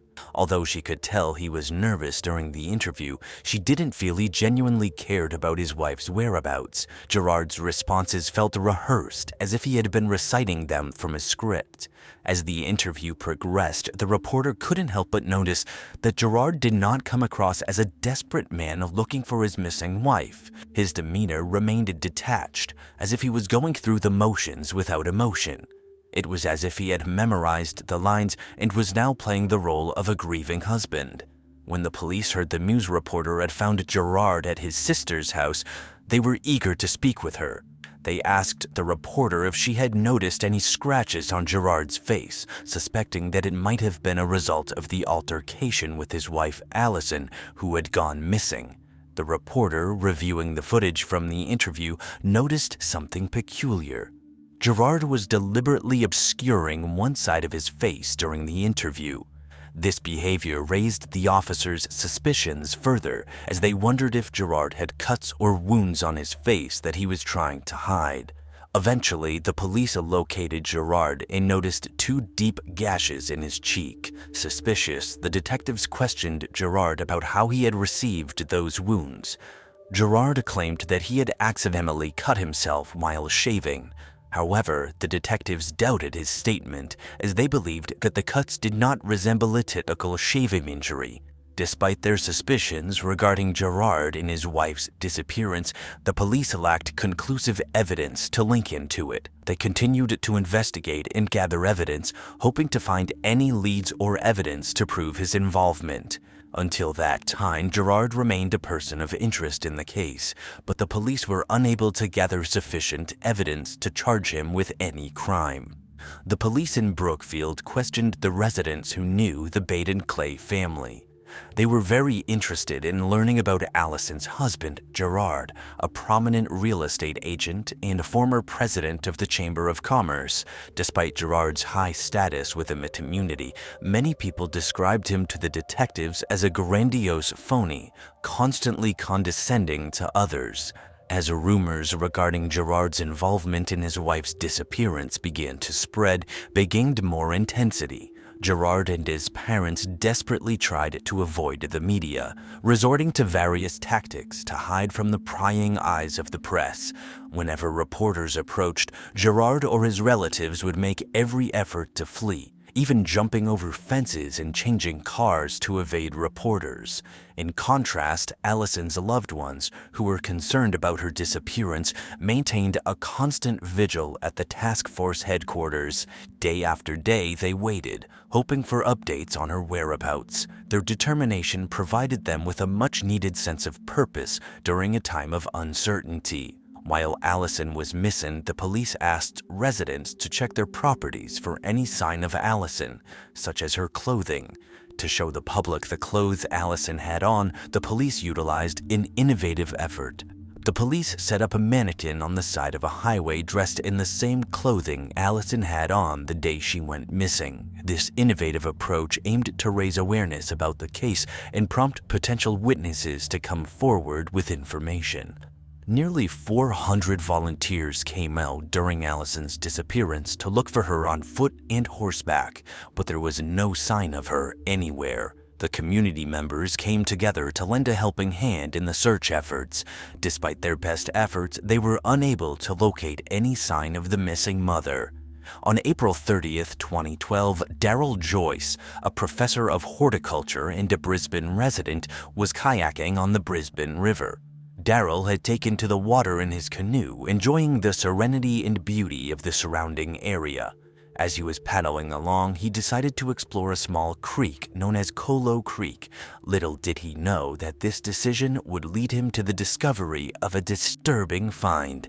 As Daryl paddled upstream and saw what looked to be a body underneath the creek bank, the sight caught his attention. Curiosity got the better of him. Determined to confirm his suspicions, Daryl rowed closer. The closer he got, the stronger the smell of human decomposition became. It could only mean one thing: the body lying beneath the bridge was human. When Daryl approached the body, he realized it was dressed in the same clothing as the mimicking displayed along the highway. The coincidence was unsettling. Daryl's instincts told him this could be a significant lead in the case. Since Daryl could do nothing for Allison at that point, he rode out of Colo Creek back up the Brisbane River to his car, where he had service, and called the police. He waited for authorities to arrive. On May 1st, an autopsy was conducted on the body discovered in Colo Creek. The examination revealed the identity of the deceased as Allison Baden-Clay and determined that the cause of death was undetermined. However, the examination revealed significant decomposition, with discoloration and loss of soft tissue, especially on her face. Despite the severity of the decomposition, the medical examiner did identify a 5-centimeter discoloration on Allison's inner chest, which the medical examiner believed could have been a bruise and would have been caused by mild blunt force trauma. During the autopsy, tests of Allison's lungs showed no indication of water, which the medical examiner concluded it meant she did not drown. This finding further indicated that the cause of death may have been non-accidental. The medical examiner also ruled out the possibility of Allison falling 14 meters from the bridge above where she was found, as the examination revealed no evidence of fractures or injuries. Toxicology tests conducted during Allison's autopsy revealed elevated levels of Zoloft, an antidepressant, in her system. Allison did have a prescription for the drug, so these elevated levels were to be expected. The medical examiner stated that it was impossible to determine the exact date of death based on the rate of decomposition. However, she might have died within 11 days of her disappearance, which was around the same time she vanished. Based on the patterns of discoloration and decomposition of Allison's body, the medical examiner concluded that the body was likely placed where it was found on the creek bed soon after her death. The examiner was unable to identify a specific cause of death for Allison, as she had no history of significant disease. However, the crime scene was inconsistent with a natural death. Overall, the medical examiner felt that Allison did not die of natural causes. Despite the suspicious circumstances surrounding Allison's death, the police determined that she did not take her own life. The detectives investigated the matter thoroughly, and during their inquiries, they spoke to Allison's doctor. According to the doctor, she visited him about a month before she vanished. During the visit, Allison reportedly expressed concerns about experiencing mood swings. The doctor further mentioned that when he first saw Allison in May 2011, she told him that she was experiencing feelings of guilt, anxiety, worry, low mood, and tiredness. Based on her symptoms, the doctor prescribed the antidepressant Zoloft. After 3 months, he conducted a mental health assessment and determined that Allison received a score of 18 out of 50. 50 is the highest level of distress. The doctor shared with the detectives his conclusion that Allison did not experience a significant level of stress in her life and was not at a high risk of taking her own life. Based on the assessment score, the doctor believed that she was managing her mental well-being fairly well. On May 11th, a funeral service was held for the beloved mother of 3 in Ipswich. Allison's family and friends were devastated that she was gone and that her 3 young daughters would be left without a loving and caring mother. The service was attended by those who loved her, including her closest friends and family members. Law enforcement officers who had been involved in the investigation were personally affected by her disappearance and, ultimately, the discovery of her body. They had hoped to bring her home safely, but instead found themselves faced with the tragic reality of her demise. Even reporters who had covered Allison's case felt a sense of defeat. They had hoped for a happy ending, but instead had to report on the tragic conclusion. After Allison's body was found in Colo Creek, the police intensified their investigation into what or who killed her and how she got out to the creek. They suspected that Gerard, Allison's husband, had a role in her death, and so they dug deeper into who Gerard was. What they discovered was a shocking revelation. Gerard had presented himself to the public as a hardworking, devoted husband and father. However, in reality, he was living a double life. The detectives uncovered that Gerard had been involved in an extramarital affair with his employee, Tony McHugh. Tony spoke to the detectives and shared that her affair with Gerard began in August 2008. According to Tony, in September 2011, Gerard's wife, Allison, found out about the relationship and demanded that they seek help through counseling. As a result, Gerard ended the 3-year affair. However, Tony informed the police 3 months later that she and Gerard had rekindled their relationship. Tony alleged that Gerard had professed his love for her and claimed he was planning to leave Allison to be with her. She believed that Gerard would eventually follow through on this promise.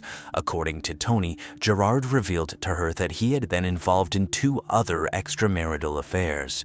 As the detectives delved deeper into Gerard's identity, they uncovered a series of financial difficulties that plagued the man. Despite his successful career in real estate, Gerard had been struggling to make ends meet. The disastrous Brisbane floods had dealt a serious blow to his financial stability. The investigation also revealed that Gerard held a substantial life insurance policy valued at $800,000 on Allison. Coincidentally, on the day Allison's body was found in the creek, Gerard made a claim to the insurance company for the death benefit. During the investigation into Allison's death, Gerard became the center of attention. This media frenzy intensified, with round-the-clock news coverage dedicated to Gerard and his parents' house, where he was staying. Streets of Brookfield were filled with conversations regarding the case, as people eagerly followed every development. Investigators conducted extensive searches of Gerard's parents' house and the house he shared with Allison in Brookfield. They meticulously gathered potential evidence, filling bags with the items they discovered. The scrutiny surrounding Gerard intensified as the investigation progressed, leaving him under immense pressure. The botanist expert assigned to the case meticulously examined the leaf material found on Allison's body. He discovered 6 distinct plant species. This botanist requested permission from the police to visit the area where the canoeist and her house found Allison's body. His goal was to gather additional evidence and determine where the plant matter originated. At the crime scene at Colo Creek, armed with a notebook and camera, the botanist recorded the plant species present and compared them to the species he had discovered on Allison's body. The botanist expert's examination determined that the plant matter found at the crime scene did not match all of the ones he had seen on Allison's body. Determined to uncover the truth behind Allison's murder, the botanist proceeded to her house. To his surprise, he found all 6 plant species he had discovered earlier present in her backyard. This discovery provided crucial evidence linking Allison's home to her death. This botanist expert shared his discovery with the detectives, informing them that the leaf material found in Allison's hair matched the species present in her house.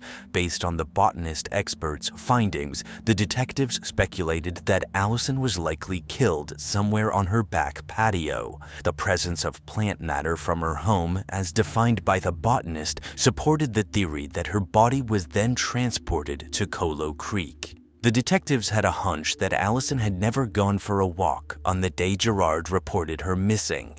In fact, they believed that she had already been killed and that Gerard knew the truth. Their investigation focused on determining if Gerard had used Allison's vehicle to transport her body from their home. Upon examining it, the investigators found traces of Allison's blood in the trunk and on the door. On June 13, 2012, Gerard, accompanied by his attorney, arrived at the police station where he was formally interviewed. During this interview, Gerard was charged with Allison's murder and interfering with her corpse. He maintained his innocence and stated that he intended to plead not guilty.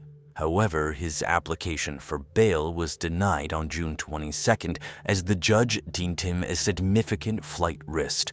When Gerard was taken into custody, it confirmed what many had already expected, that he was indeed involved in Allison's tragic death. The circumstantial evidence surrounding the case had led the public to form this belief, and the arrest merely confirmed their suspicions.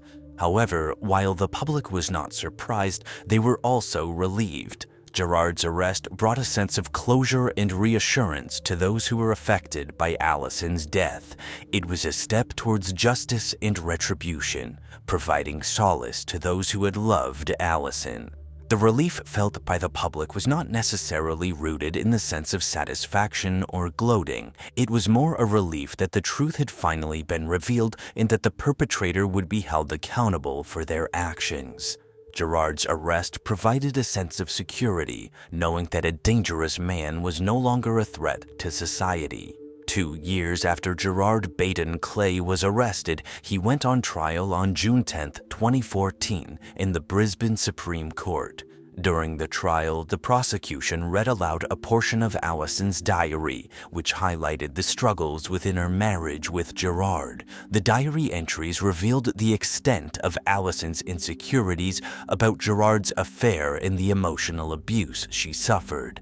Allison expressed her frustration and loneliness in her diary, stating that she longed for love and intimacy, but felt unable to do so in her marriage. Allison described feeling emotionally distant from her husband and expressed her doubts and fears about their marriage and Gerard's faithfulness. One of the most compelling diary entries was dated 2 days before Allison's disappearance.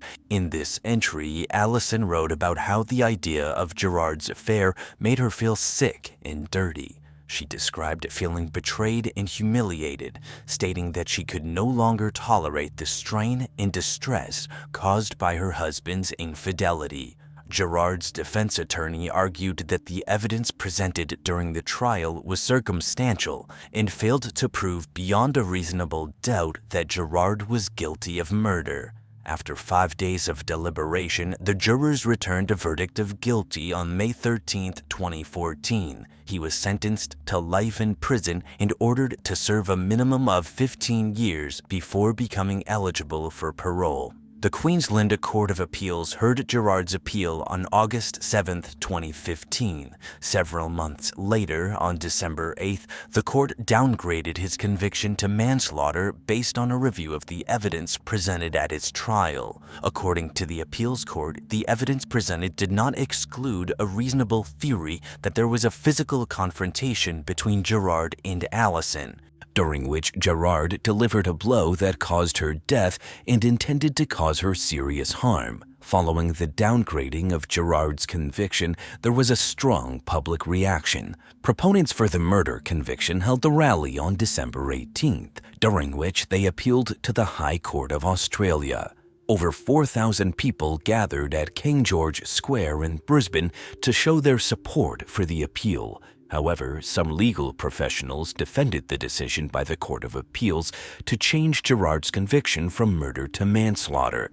The Queensland Director of Public Prosecutions decided to appeal against the downgrade of the original trial murder conviction of Allison Baden-Clay. In August 2016, the High Court of Australia restored the original trial murder conviction, reinstating the original verdict. Allison's father was appointed as the executor of her estate.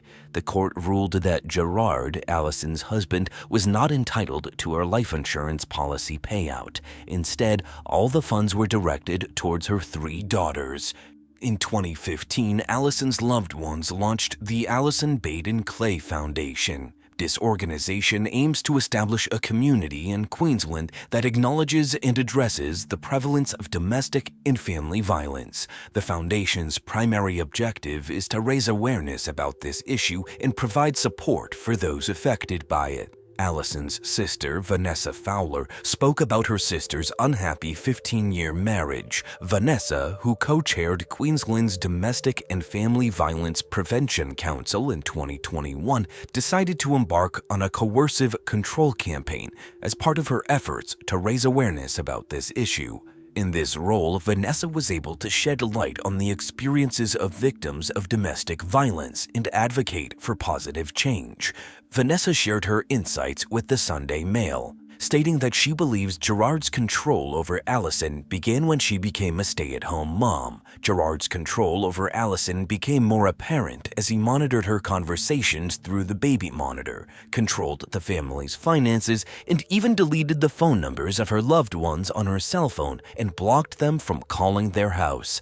According to Vanessa, Gerard's actions were part of his coercive control campaign to gain and maintain power over Allison. By isolating her from her support system, Gerard could exert more control over her life. Vanessa's role as co-chair of the Domestic and Family Violence Prevention Council gave her a platform to bring attention to the issue of domestic violence. Heidi Fiscus, a beloved member of her small Minnesota community, had her life tragically cut short on April 25, 2010, in a brutal murder that left everyone stunned. Who was the culprit? Her own husband. Over a decade later, her husband Nick Fiscus got arrested and convicted for her senseless killing, shattering the trust of all who knew them. As the trial progressed, the community was completely surprised by the shocking truths that came out and the discovery of a complicated set of lies that had been kept secret for a long time. In the small town of St. Paul, Minnesota, where everyone knew each other's names, a brutal crime shook the community to its core. Heidi Fiscus, a bright young soul, had her life brutally taken from her in a senseless act of violence. The mystery surrounding her tragic end on April 25, 2010, has haunted investigators for many years, leaving behind a trail of unanswered questions and a community searching for justice. As the case went cold for many years, Heidi's family and friends struggled with not knowing what happened, feeling even more sadness and pain. After decades of searching, the investigators finally uncovered the culprit, bringing closure to a long-standing mystery that had haunted the community for years. However, in the midst of finding closure, a significant question remained unanswered. What drove the perpetrator to commit the terrible act that ended Heidi's life? Born on December 14, 1984, Heidi Marie Fiscus, the youngest of John and Alinda Erickson's 3 children and their only daughter, lived her life to the fullest. Known for her playful and artistic nature, she graduated from high school in 2003 and continued her education at the University of Northwestern in Roseville. Alongside her studies, she was a regular attendee at Calvary Church in the city, a place she had been a part of since her early years.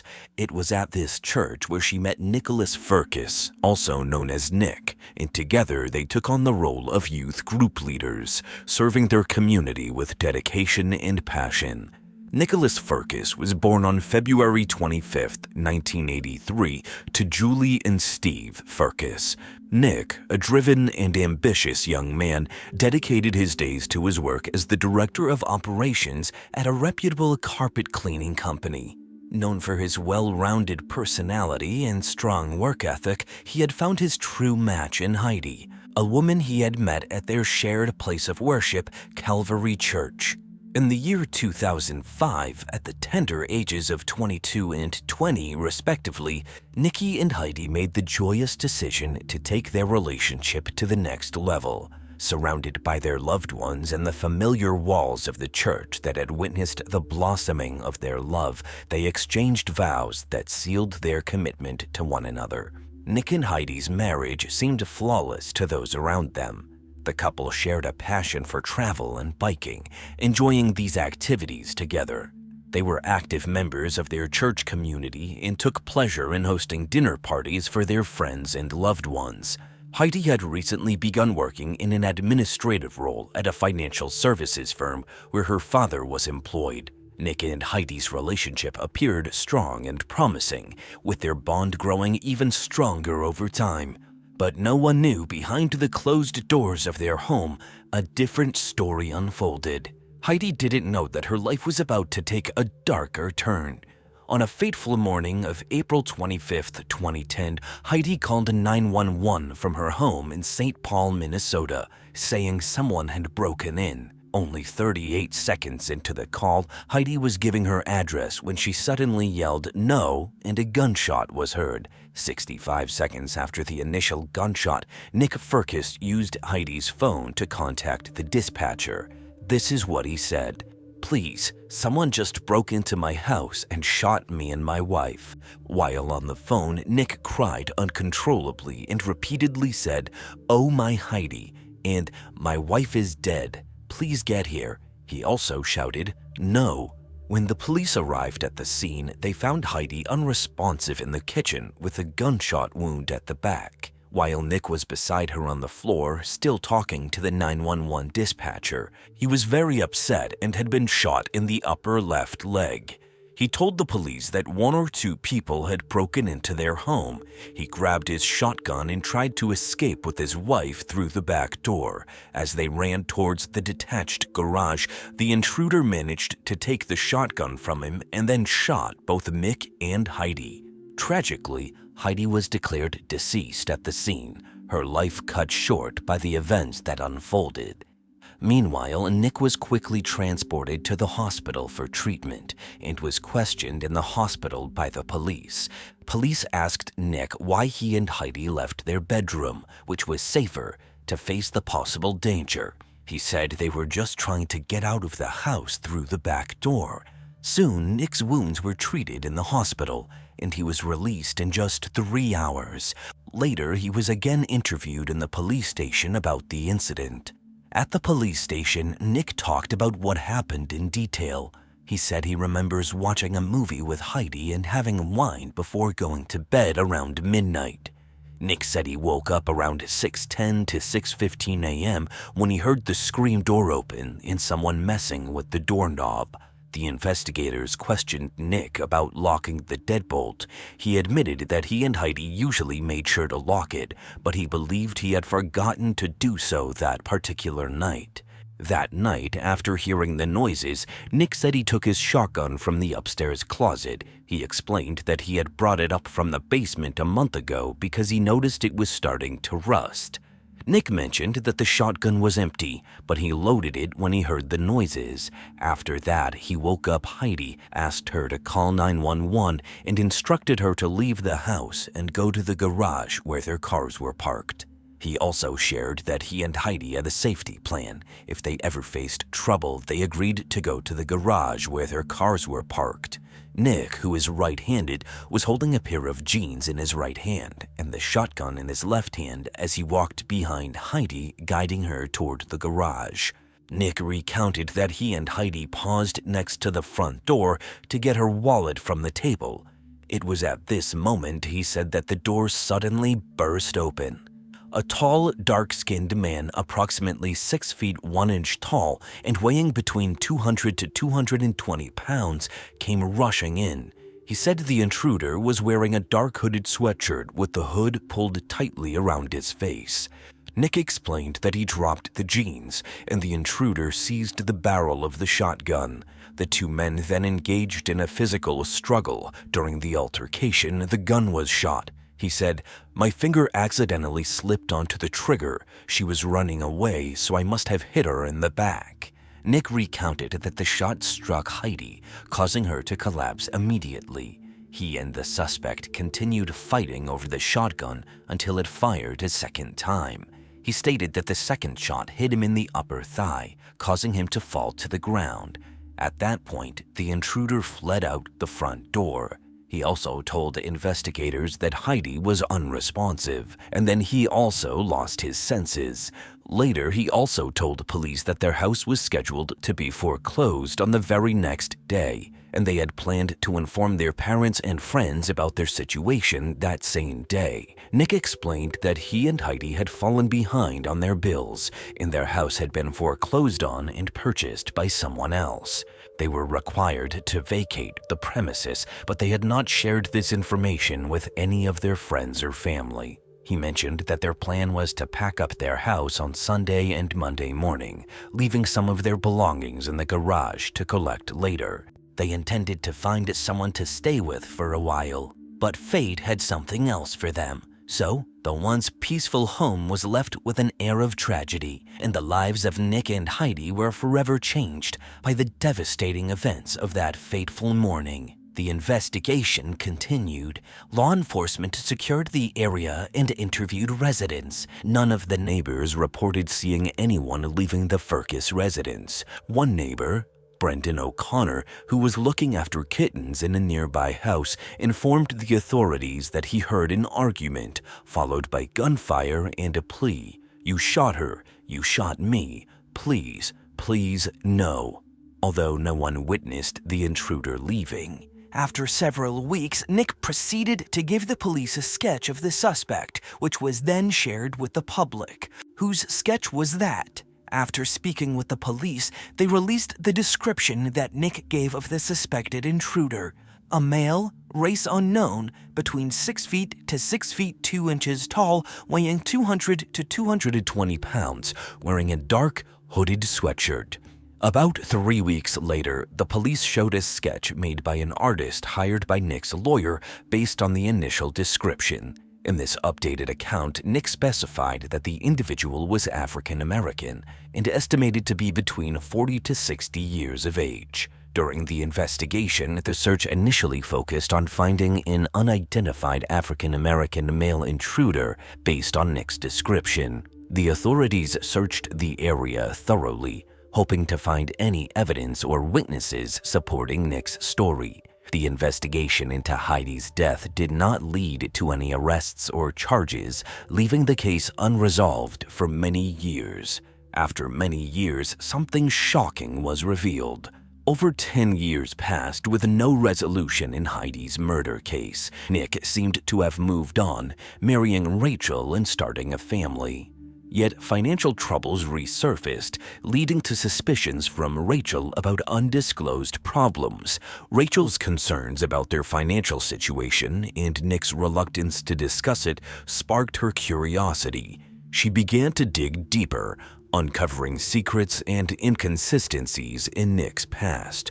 Her discoveries would ultimately lead her to question everything she thought she knew about her husband and his involvement in Heidi's tragic death. Rachel didn't know about the financial problems the couple was facing, similar to what Heidi and Nick went through years ago. Her worries made her call the authorities, which reignited interest in the case. Investigators then investigated Nick's second wife, Rachel Fiscus, whom he wed in 2012. When Rachel talked to the authorities, she had already divorced Nick due to his increasing financial problems. Rachel had also recorded their conversation where she confronted Nick about his deceit before their divorce in 2019. She even told investigators he was definitely repeating the same things he did with Heidi with me. I saw a letter that we had not paid our property taxes, and if we didn't pay them, we were going to get evicted by 2020. When Rachel contacted the police with her suspicions, it set in motion a chain of events that would once again thrust the Heidi Fiscus murder case into the spotlight. Sergeant Nicole Sipes, who had been assigned to the case, listened intently to Rachel's concerns and began to re-examine the evidence. Sergeant Nicole Sipes of the St. Paul Police Department became deeply invested in uncovering the truth behind Heidi's murder. She made the bold move of enlisting the help of the FBI to analyze the audio recordings from the 911 call, hoping to find clues that could shed light on what happened that fateful night. After carefully examining the audio, the FBI found no proof that a third person was present during the incident. This was surprising, as it contradicted what Heidi's husband had told the police earlier. Sergeant Sipes and her team were confused by this new information. If only Heidi and her husband were in the house, then what exactly happened between them that led to her death? The lack of a third person made them even more suspicious of the husband's possible involvement in the crime. Determined to uncover the truth, the investigation continued with more intensity. The FBI's findings had opened up a new path to follow, and Sergeant Sipes was more committed than ever to bringing justice for Heidi and providing answers to her grieving family. The investigators also obtained financial documents that contradicted the statements Nicholas Fiscus had previously made. These records led them to suspect him more strongly in Heidi's murder. Nick's story about what happened kept changing. At first, he said he got his gun, but the intruder took it from him and shot both him and Heidi. Later, he said the intruder didn't take the gun, but his own finger accidentally pulled the trigger, hitting Heidi in the back. Despite thorough investigation, there was a notable absence of any signs of a struggle, such as overturned furniture or marks on the walls.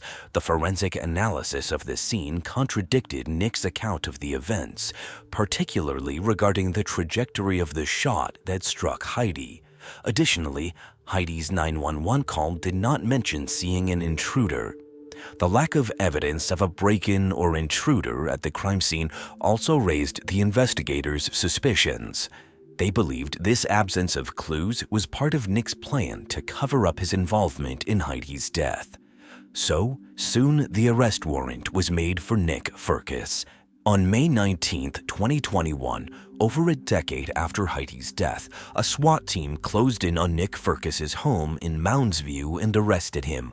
He was arrested due to Rachel's suspicions and the dedicated work of Police Sergeant Nicole Sipes. This sudden arrest surprised many who had thought the case had reached a standstill and would never see closure. As the legal process unfolded, the details of the case would be re-examined and the truth behind that fateful night would slowly come to light.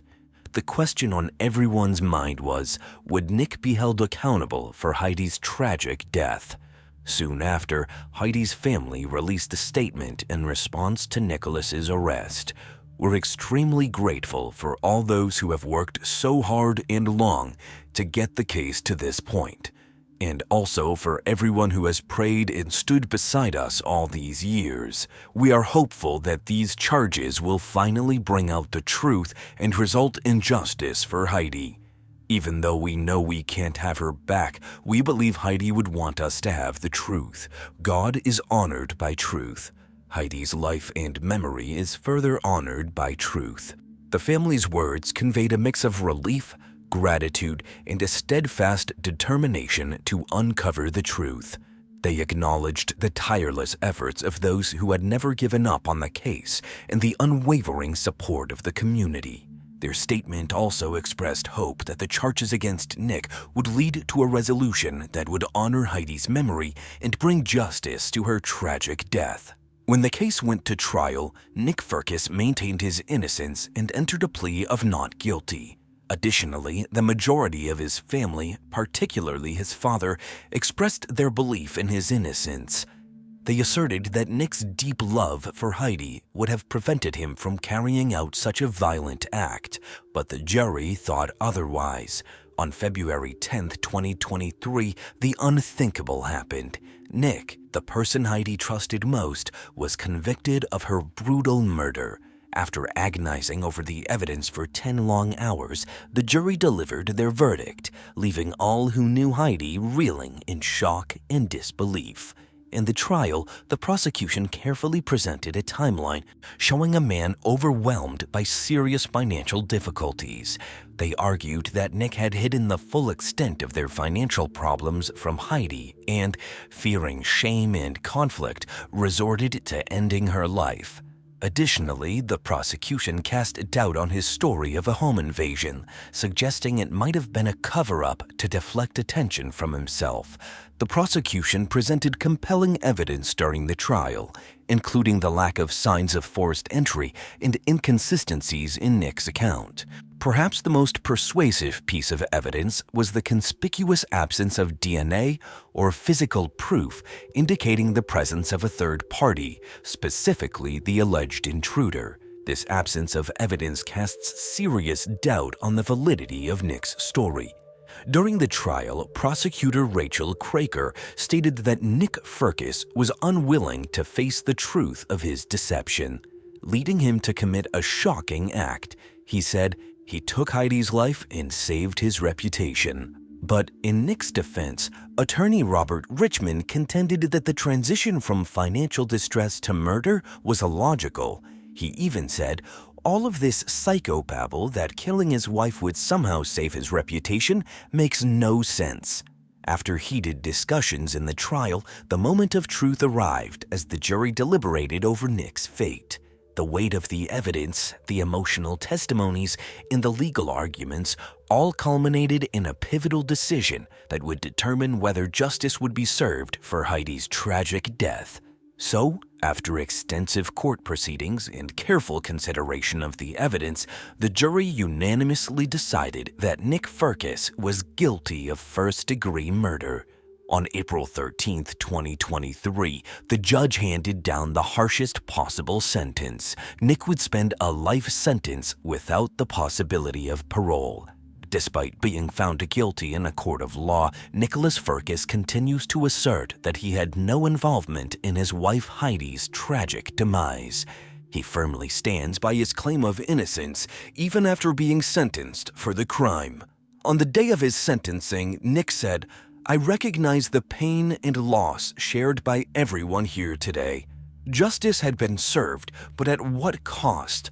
A family shattered, a community betrayed, and a life taken far too soon.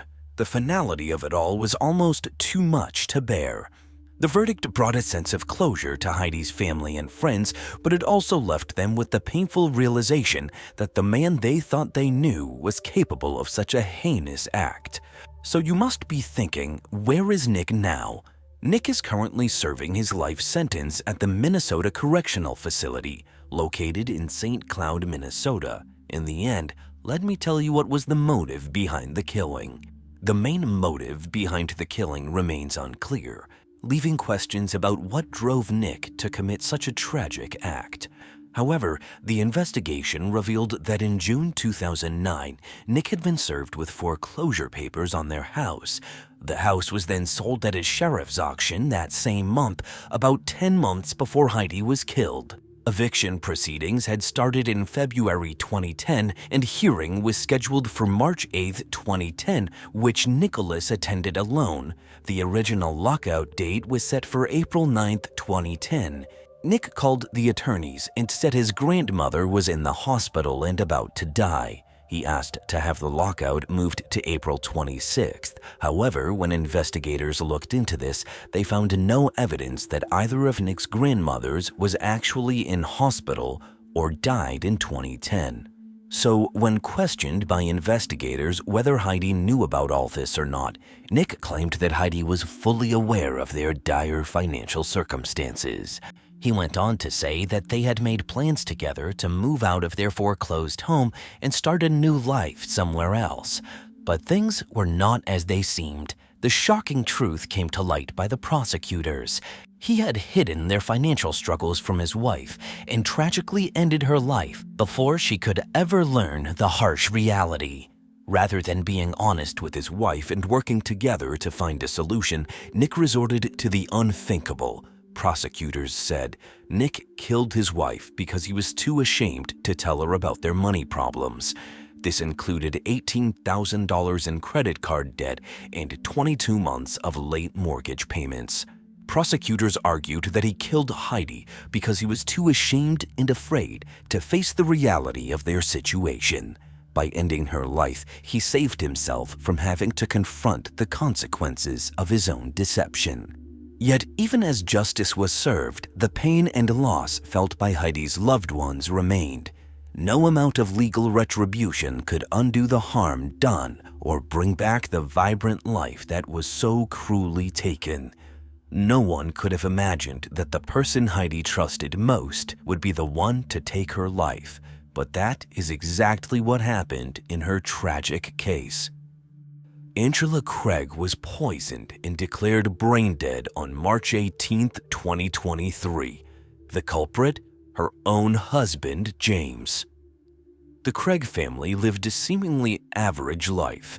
The couple had 6 kids, and the family did face financial trouble despite living in a $1 million home that was all paid off. But things took a much darker turn for them on March 6, 2023. And all of it started with a protein shake. Denver, one of the most highly populated cities in Colorado, is known for its suburbs. But who knew that it would be in these suburbs where the life of a seemingly normal and ordinary family would take a dark turn? March 18, 2023 marked the death of Angela Craig, a loving and caring mother of 6. Her sudden illness and all the symptoms she had experienced took the doctors by surprise. Soon after her death, James Craig, her husband, got caught up in a series of lies as the sinister plan he developed for Angela's murder was revealed. As the case progressed, Angela's family was taken aback as they were exposed to one horror after another in what they thought was normal life. Angela Craig was pronounced brain dead at 4:29 p.m. The reason for her death at the time remained unknown, given that she was perfectly healthy before suffering from the illness. Her condition got to a point where her organs began shutting down. Doctors at the time were mystified. How could the medical condition of some who were perfectly healthy and going on trips to see family members deteriorate to the point where it would cause their death? Aurora is an eastern suburb located just 25 minutes outside of Denver. The region is known for its outdoor activities, schools, and overall ambiance.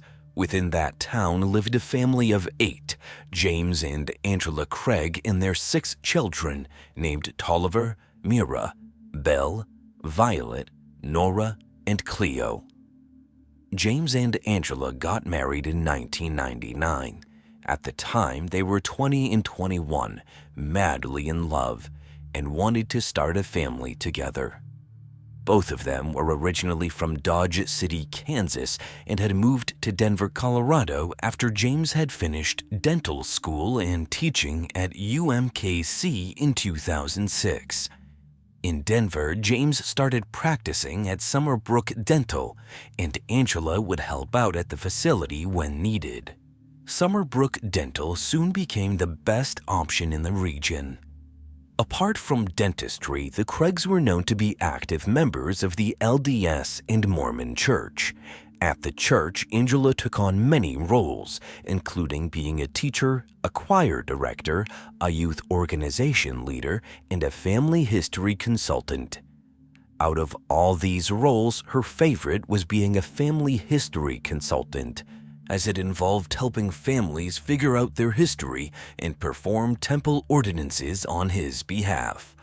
All 6 of their children were raised and baptized in the church, and they participated in all the activities. Everything seems to be going pretty well in their lives, doesn't it? In 2019, James made around $800,000, and the family lived in a $1 million paid-off home. But wait till you hear this.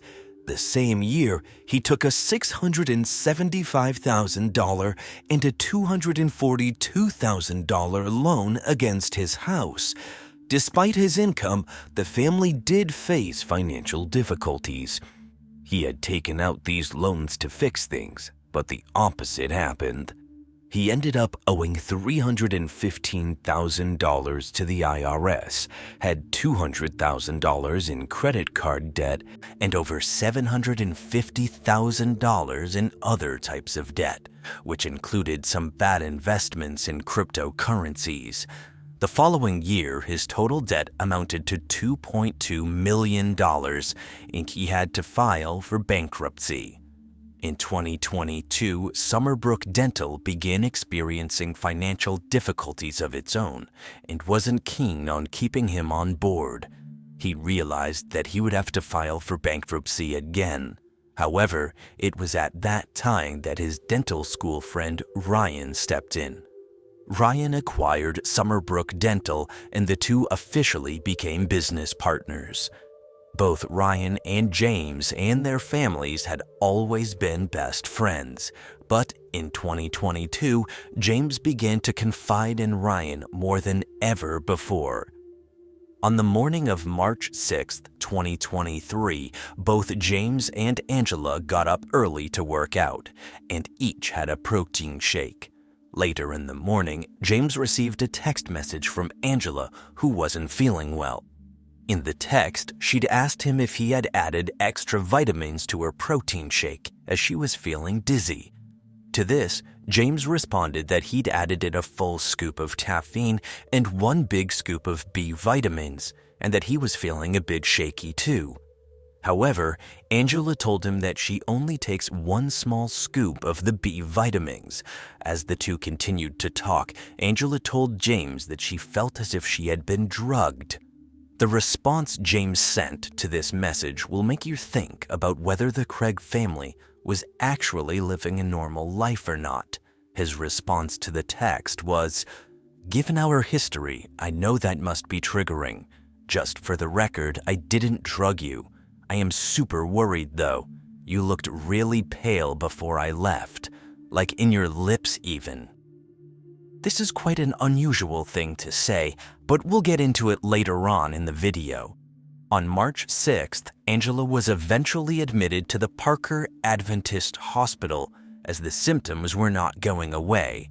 Despite numerous tests, medical professionals at the hospital could not identify the cause of her condition, and she was sent home the same day. On the morning of March 7th, James told Angela that he would take the day off from the dental clinic since she wasn't feeling well.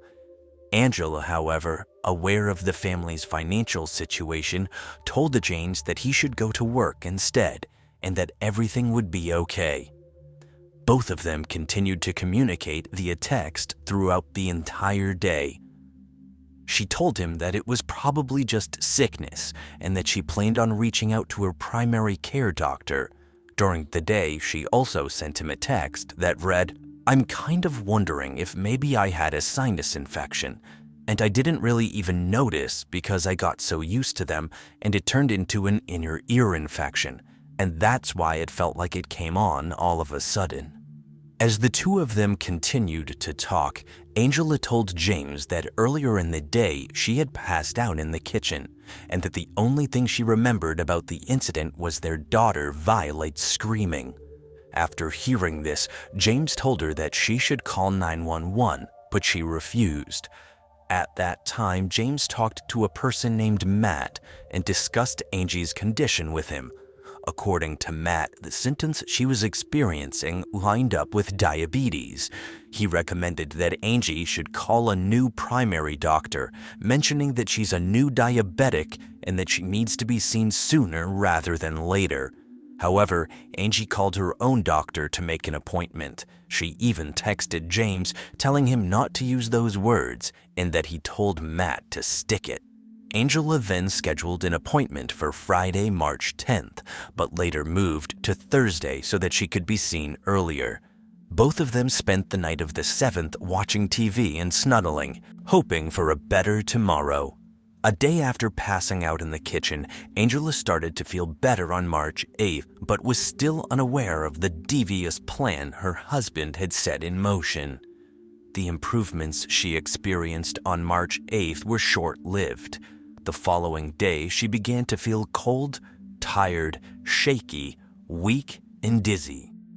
On March 9th, a family friend brought over a glucometer to the house, and Angie was measuring in at 179. The readings, however, dropped to 140 later during the day. She later ended up being admitted to the hospital as her symptoms wouldn't subside. After hearing about this, James texted Angie, "Man, baby, you've got to stop scaring me like this. I love you so much, and I'm not used to all of this excitement." Was he trying to joke around and lighten the mood to make Angie feel better, or was this response pure sarcasm coming from the fact that his plan was working? We'll learn more about this as the story unfolds. During that day, both Angie and James continued to text about different things like church, the kids, and other family affairs. Over the next 5 days, doctors conducted several different tests to determine the cause of Angie's condition. Most of the issues she was experiencing appeared to be related to blood pressure and vomiting.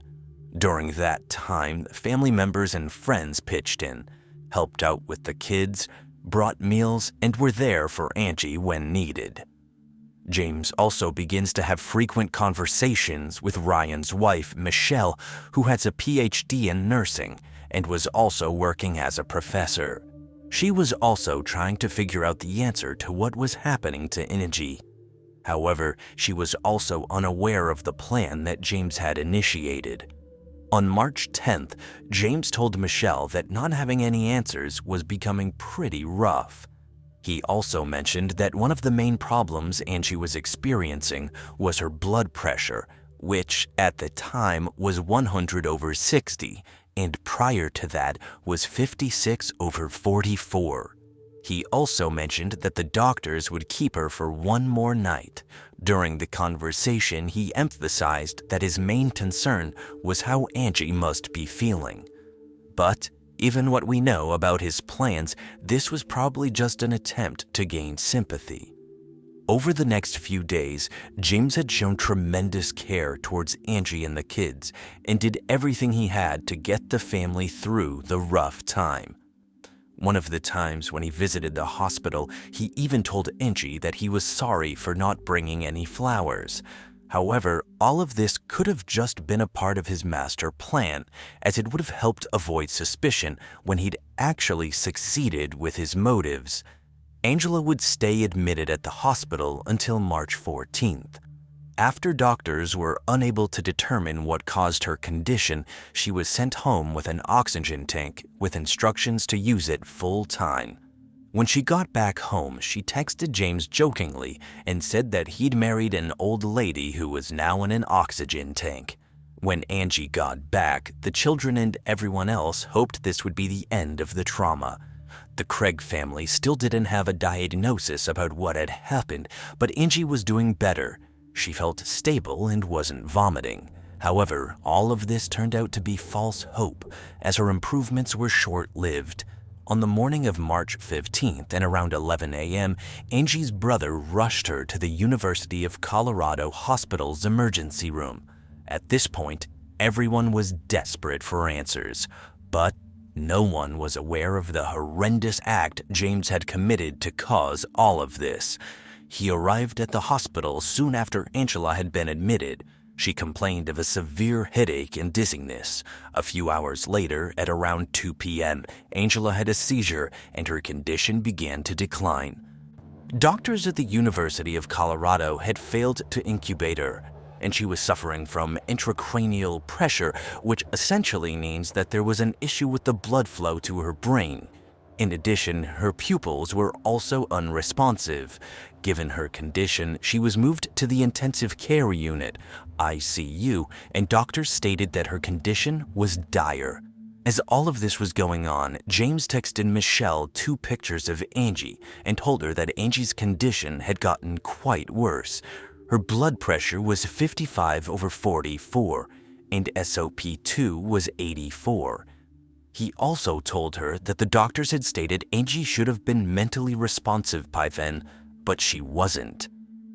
After hearing this, both Michelle and Ryan rushed to the hospital to offer support, but James, at that time, was unaware that this text would lead to him being exposed. On his way to the University of Colorado Hospital, Ryan got a call from the office manager at Summerbrook Dental, Jacqueline. She told Ryan that James had come back to the office on March 6th after hours. Ryan was informed that another employee, Caitlin, had seen James using a computer in exam room 9, and the lights were turned off.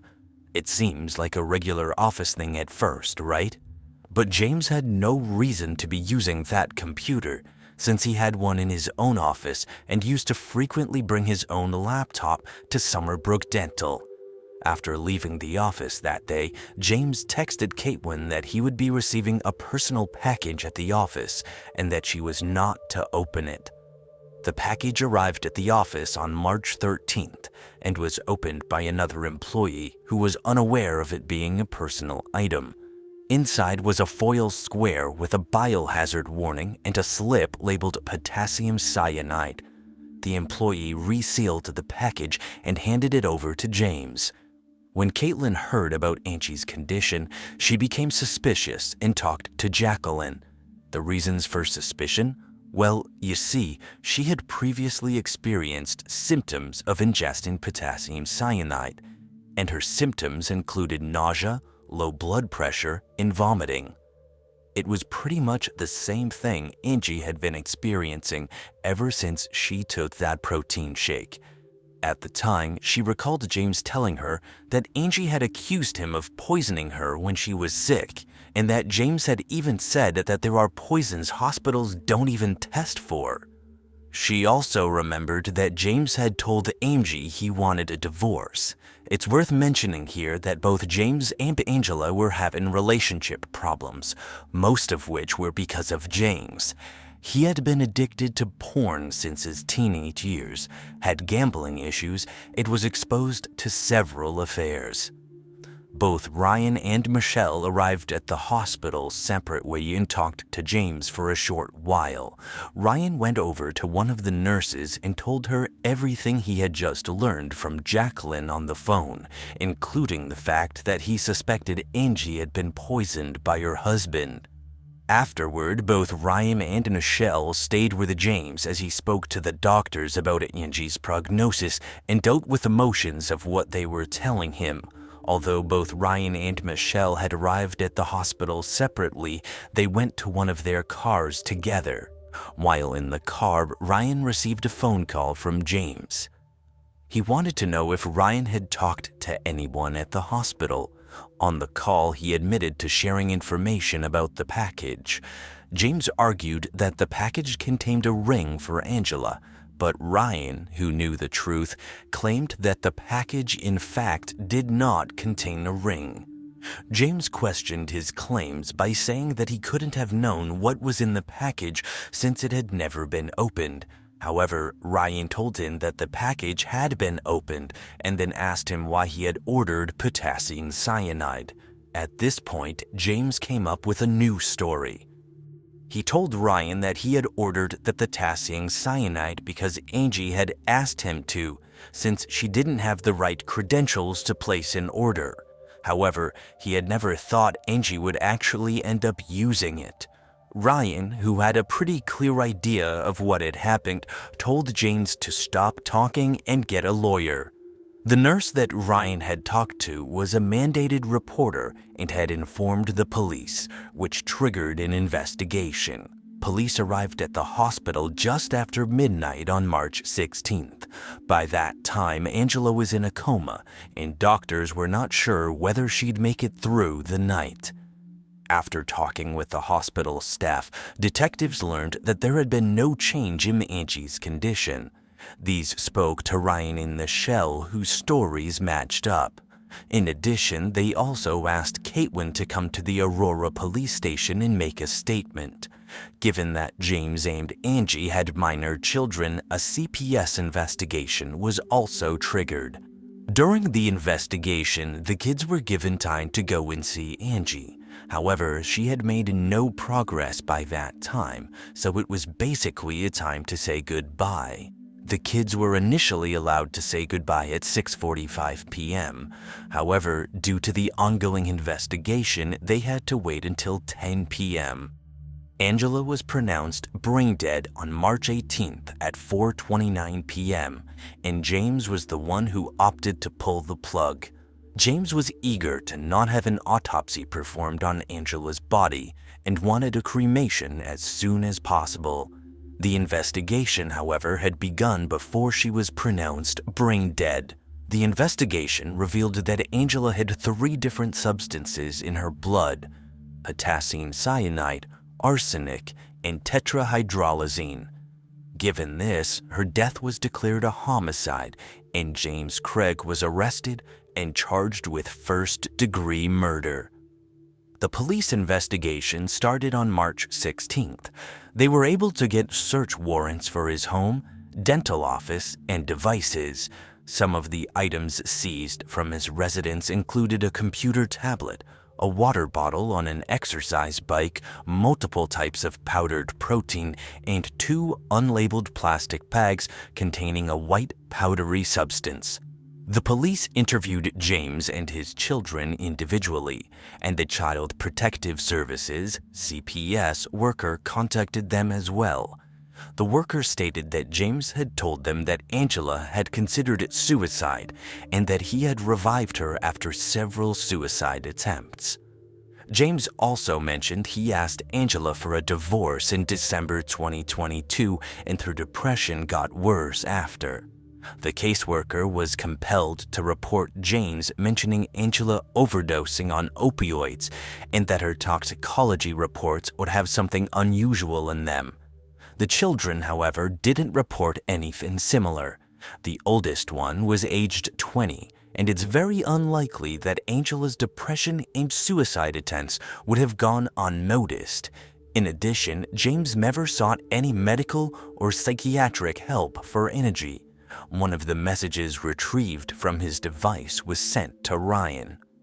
In the message, James mentioned that he was unhappy that Ryan got the authorities involved, and that if he really cared for him, he would not speak to the police unless forced to do so. The message read, "I understand why you did what you did. I do. I get it. But if you had come to me personally, man to man, instead of talking to everyone else about what you thought you knew, I might have let you in on some details that would have made you less likely to cause this horrible storm.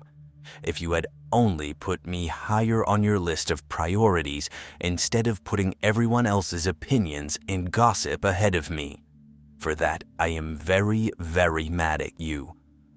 The police had also retrieved text message conversations between the couple. In those conversations, James had asked Angela not to talk to her sister about what the couple was experiencing. This conversation happened on March 1st when Angie was visiting Utah. After contacting Angie's sister, Toni, police uncovered that James had drugged Angela 5 or 6 years ago. He claimed that the reason for this was to keep Angela from stopping him as he gave himself a fatal injection. However, no evidence of James committing suicide was found. The police later talked to the office manager at Summerbrook Dental, who told them the entire story about Exam Room 9 and the personal package. The police examined the search history and hard drive of the computer in Exam Room 9. In it, they found a Gmail account belonging to James in different search queries, such as, "How many grams of pure arsenic will kill a human? Is arsenic detectable in autopsy? Undetectable poisons that show no signs of foul play." The police also found that the same Gmail account was used to order arsenic metal from Amazon. The same account was also used to order Sigma 207810-25G, aka potassium cyanide. In addition, police also discovered personal communication records between James and another woman. Both of them had started dating and conversed about going through a lengthy divorce. The woman also took 2 flights to Colorado. The woman was an orthodontist who had met James at a conference where he had told her that he was already living separately from his wife. Since Angela's murder, she has cooperated with the police investigations. She mentioned that their relationship wasn't serious. She had mentioned that both of them hadn't started talking about a future together and that she wouldn't have dated him had she known he was still married and living with his wife. This woman told the police all of this to explain that she could not have been the motive behind Angela's murder. Experts believe that the protein shakes Angie had consumed were poisoned and that she was given minor doses prior to receiving a fatal one. As of now, James has not entered a plea. He has been assigned a public defender and his trial is scheduled to begin on August 8, 2024. The motive behind the murder? James is $2.2 million in debt, and Angela has 3 life insurance policies, with James being the beneficiary of each. Could it be money? An affair? We'll have to wait for the trial to find out for sure.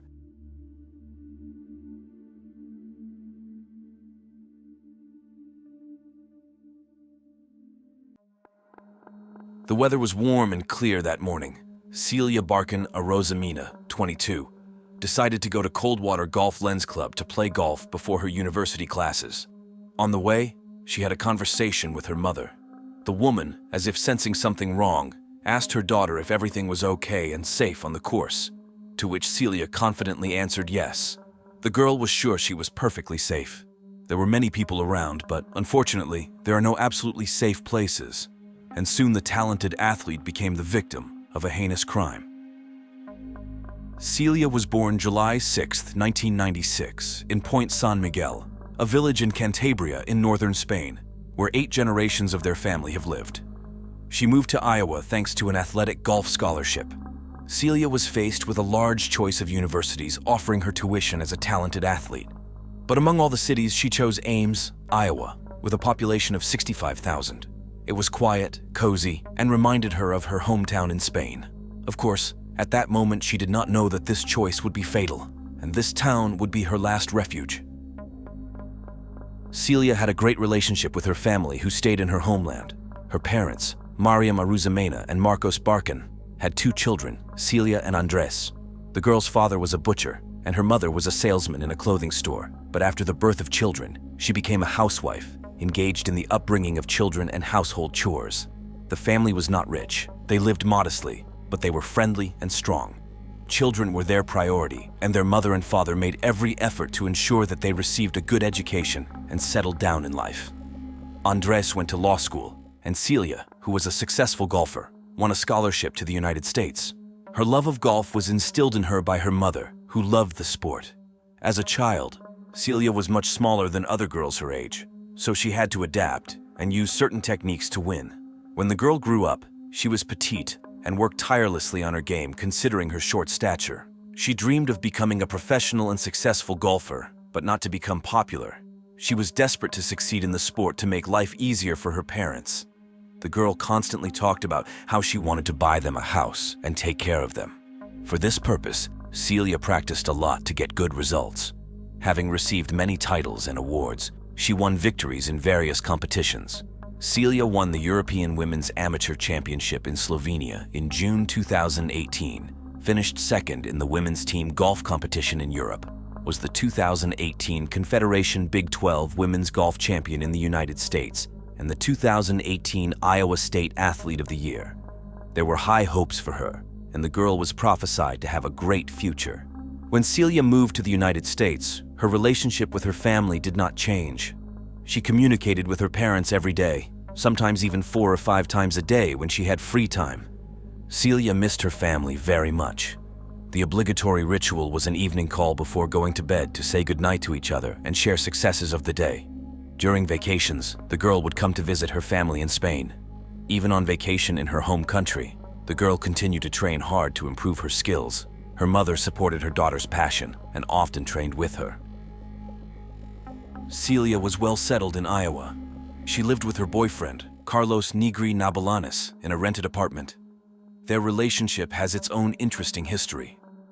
When Celia and Carlos met at the university, the girl was dating another guy at that time, and Carlos fell in love with her at first sight.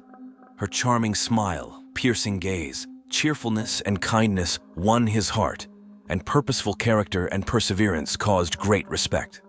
Carlos had to accept the fact that she was not with him, but he became her best friend who always supported the girl. For over a year, he put his shoulder to his friend's side until she became disillusioned with her boyfriend and broke up with him.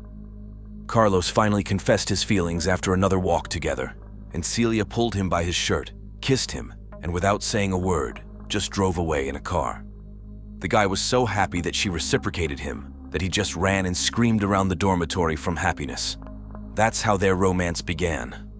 To celebrate the beginning of the relationship, Carlos even set off fireworks to wow the girl and sent her a video where he confessed that she was incredible and 1 in a billion. After that, they were inseparable, and after some time they moved in together and started living together. Lately, their conversations were filled with dreams about the wedding venue and even the names of their future children. They were already engaged and were preparing for the main event in their lives. In May 2017, Carlos earned a college degree and got a job at an engineering firm in Ames. Celia was in her last semester at Iowa State University, also majoring in civil engineering. After finishing her athletic career, the girl dreamed of becoming an engineer and benefiting people. And she also wanted to prove that women could be successful in construction too. Celia studied well in her specialty and proved by her example the success of women in this business. The girl had a lot of friends. She liked to surprise everyone with delicious Spanish dishes, which she cooked well. Among the university students, a video of Celia tossing a Spanish omelet. It flips in the air, and then she adds butter to it, and it bursts like a fireball. This incredible trick was constantly asked to repeat by her friends, and she performed it masterfully. Celia traditionally spent the summer of 2018 in Spain with her family and returned to Iowa to graduate. The promising athlete was a member of the Iowa State women's golf team at the time and also competed as an individual. She was soon to travel to a new competition for which she was actively preparing. But these plans were not destined to come true. Her would-be assassin was already looking for a victim and preparing for an attack. When Celia arrived at the golf club on that ill-fated day of September 17, 2018, she had finished talking to her mother. The staff knew the famous athlete well. The staff informed the girl that 15 older men had arrived from Des Moines and would also be playing golf at 8:45. The group was sent to the starting line to where the first 4 holes were located. Celia saw them arrive in golf carts and begin to play. A group of retirees motioned for the girl to go forward and begin play. Celia went there with her cart, playing the first hole, then moving on to number 4 so as not to delay the elderly men. The group of seniors described her as polite and friendly. Celia then headed to the 7th hole. This location was not popular because it was far from the other holes and bordered Squaw Creek Park, which had dense vegetation. Athletes were reluctant to play there because it was sometimes home to unauthorized park visitors and even aggressive homeless people. But Celia didn't frequent this club and didn't know about it, so she went there. To get to the 9th hole, players cross a bridge in a wide path and then go through a section of woods. According to one of the coaches, it was an eerie place, similar to Sleepy Hollow. Celia headed that way. Later, a group of 15 people approached that area at about 10:30 a.m. The cart with Celia's belongings was still there, but the girl herself wasn't there. While the group was playing on the field, they noticed an oddity. The athlete never showed up in 10 minutes. This was troubling, so they decided to get closer to her cart and look for the girl. As they got closer, they saw her t-shirt, baseball cap, and some other things were scattered on the field, and her phone was on the cart. It looked like some things had accidentally fallen out of her pocket. But why the t-shirt was lying around and why Celia had left her phone behind was unclear. They searched the area nearby but did not see anyone there. They then contacted the club management and reported the disturbing discovery. The group described that they had seen a blonde, pretty young girl playing golf there earlier, but now she was missing and her belongings were still there. The arriving staff realized it was Celia and began searching for the missing girl. After less than half an hour of searching, they saw a body floating in the blood pond near the 9th hole. That's when the staff called the police. After retrieving the body from the water, police officers identified her. It was the reigning European champion, Celia Barkin. Celia had been stabbed several times in the neck and torso. A search dog immediately picked up the trail and led police officers to a tent in a wooded area of Squaw Creek Park. However, the tent was empty and there was blood in the tent. The police officers assumed that a homeless man was living there and had probably attacked the girl. They went in search of the man. The police searched the area to the tent. A guy came up. He said he lived here and just wanted to get his tent. His name was Colin Richards. He was also 22 years old like Celia, but they were diametric opposites. The police realized he was behind the murder. His whole face was scratched. In the black backpack he had with him, they found bloody clothes, a t-shirt and shorts, which he had changed into clean clothes. Search dogs also reacted to his odor. There was a deep gash on his left arm from which blood was oozing, but he tried to cover it up and hid his arm from police officers. Based on all of this, Colin Richards was taken into custody by police. According to him, before law enforcement arrived, Colin was at a friend's house. Two male acquaintances brought him to the park to retrieve his tent. When he went to retrieve it, he saw police. The boyfriend denied involvement in the crime and claimed he had never seen Celia. He attributed the scratches on his face to the fact that he scratched his face with branches as he was making his way through a wooded area. Colin was known to police for his abuse of illegal substances, alcohol, and mental health problems. He became homeless after he got out of prison 3 months before the murder. The guy had served about 7 months in jail for burglary. He had previously been convicted several times for similar offenses and had a long history of trouble with the law. Colin grew up in a dysfunctional family and had been known to police since he was a teenager. Detectives spoke to 3 men who were acquaintances of his. With one of the homeless men, Colin shared a tent, and the other 2 men gave him a ride from his home to the park. The owner of the house allowed him to wash and change his clothes, as Colin was disheveled, covered in mud, blood, sand, and water. The guy washed up, changed his clothes, and left with his bloody clothes in a black backpack to go back to the park to get his tent. Next, he planned to leave the area. According to the men, Colin was acting unusual that day, was extremely nervous, and in a hurry to leave. He did not say what was the reason for his sudden decision. He only said that he had cut himself badly and soiled his clothes. Another homeless man who lived with him in a tent in the park said Colin always carried a serrated knife with him, which he used for domestic issues. Just a day before the murder, Colin told the friend that he had a desire to rape and kill someone, but the man didn't take his words seriously. Colin was charged with first-degree murder right after the girl's body was found. Investigators believed the crime was premeditated. He had planned to kill someone and was on the lookout for the victim that day. The judge set bail at $5 million, but Colin, of course, didn't have that kind of money, so he remained in custody until his trial. Meanwhile, Celia's family in Spain knew nothing about these tragic events, but they were very worried because the girl had not called them or responded to their calls and messages. Police officers in Ames tried to contact their colleagues in Point San Miguel and embassy personnel in Madrid to relay the terrible news to Celia's family.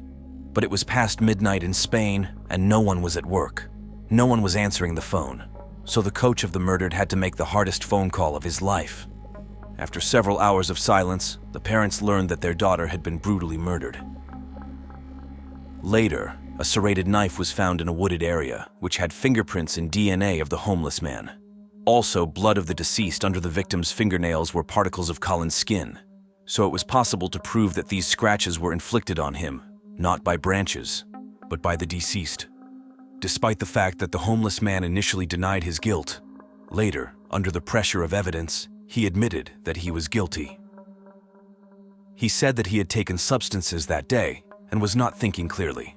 The guy was walking in the woods and saw a beautiful young girl who was in that spot all alone. He decided she was the perfect victim. Colin had never seen or known her before. Celia was the accidental victim of his furious attack. The death penalty has been abolished in the state of Iowa since 1965. He therefore faced a maximum sentence of life imprisonment without the possibility of parole. Colin's family showed up at the trial and gave an account of his life. His parents were never married or even living together when he was born. Colin spent the first 10 years of his life with his father, who raised him harshly. He would send his young son to bed alone and go to the bar himself. Only his grandparents took care of him.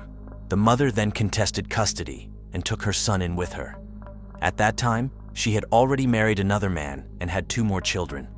They lived in the countryside, as the parents felt it was more peaceful there. There was strict discipline in the family, and Colin's room was so spotless that the family joked that he should join the army. The boy studied diligently at school, but as a teenager, he became close to his drunkard father, and he began to have behavioral problems. His father tried to re-educate Colin, but he did not listen, so he was kicked out of the house at the age of 15. So he got involved with bad company, dropped out of school, became addicted to alcohol and illegal substances. When Colin was 18 years old, he had a girlfriend who was twice his age. In May 2015, he was arrested for domestic violence against her. The boyfriend was found guilty and sentenced to 60 days in jail. Another time when he was accused of shoplifting, he threatened to go back and shoot up the place. Colin's life spiraled out of control, but no one seemed to pay attention in the 2 years that followed the domestic violence case. He was repeatedly arrested for theft, harm, harassment, and attempted burglary. He was sent to undergo behavioral intervention courses, but it didn't help. In November 2017, Colin was incarcerated at Mount Pleasant Correctional Facility for 2 years for burglary, as well as a probation violation. Despite disciplinary problems, including fights with other inmates, he was released on parole after just 7 months in June 2018 because the prison was running out of space. Just 3 months later, he killed Celia. After leaving prison, Colin was met by his mother and stepfather, with whom he lived. They resumed their relationship when the guy was behind bars and corresponded. His parents believed in Colin and gave him a chance for a normal life, taking his word that he would not use illegal substances and stop communicating with old friends from a bad company. But 2 weeks later, he was kicked out of his home for not keeping his promise. Colin headed to Ames, which was an hour away from his home. For a while, he found refuge in the city's only homeless shelter, but there weren't enough beds. He asked his mother for help, and she bought him a tent. In his new city, he quickly came to the attention of the Ames Police Department. On June 29th, he was arrested for public drunkenness. On August 11th, police received a complaint from a Target store that Colin and another homeless man were camping in an open lot behind the store and were chased away. They then camped in Squaw Creek Park so as not to disturb anyone. According to Colin, the police themselves allowed them to camp there, but this is denied by the police representatives, and they reply that overnight camping in the park is prohibited and no one advised him to break the law. On September 2nd, 15 days before Celia's murder, police were called to Burger King. There, Colin threatened customers with his knife, but was released. On September 8th, his mother and stepfather came to Ames to celebrate Colin's 22nd birthday. They took him to dinner and to the laundromat to wash his clothes. The mother was alarmed by his demeanor. Colin was taciturn and aloof, mumbling one-word answers to their questions. They dropped him off at a tent in the park where he was living with another homeless man and drove home. That's when he confessed to his friend that he wanted to rape and kill the woman. The next morning, Celia was dead, but she had not been raped. According to the police, he probably didn't have time to do it. Colin's parents claimed it was his own fault. They tried to help him, but it was no use. He still sided with evil. As a result, Cullen received a life sentence without the possibility of parole on August 23, 2019. He is serving his sentence at the Story County Jail in Nevada, Iowa. The entire town of Ames mourned Celia's death.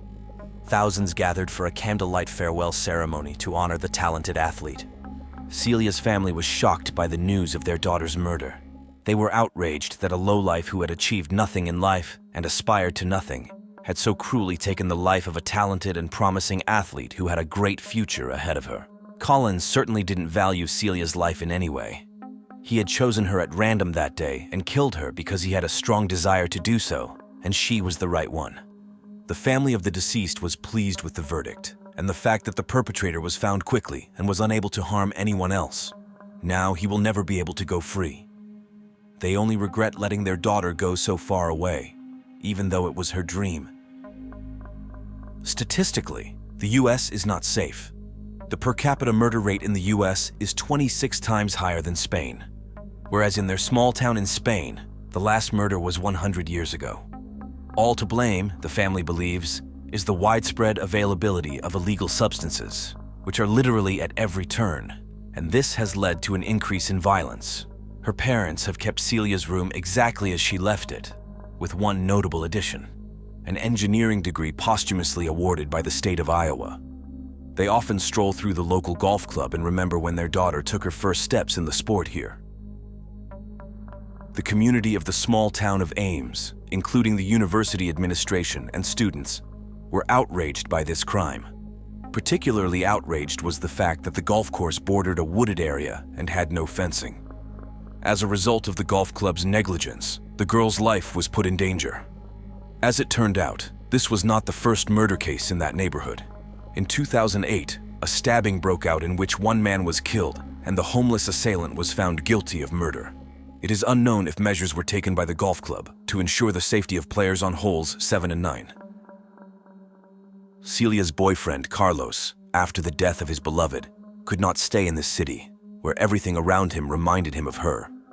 Carlos moved to Florida. His further fate is unknown. Celia's brother lost a lot of weight because of the news of her death, experiencing stress. After receiving a law degree, he decided to get a job in the police force to help other people. This was encouraged by his sister, who clued him into his purpose. On July 4, 2009, several faculty members of the finance department of Chinese University met up to work overtime at the university to manage and track the school's finances and expenses from the previous semester. 43-year-old Tan Chenghui, a faculty member, was one many had expected to be present, and yet he was nowhere to be found.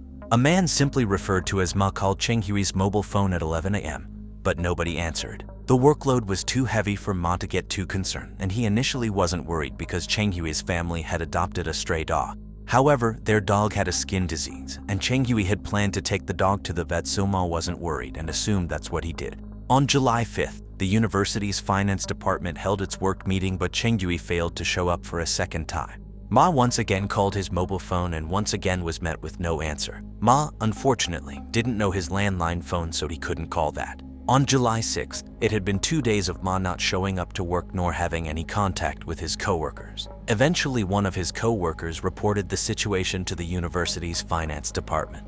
Chenghui's superiors did know his house's landline phone, so they called that number, but just like his cell phone, no one picked up. They then called the library where his 33-year-old wife Tan and he worked.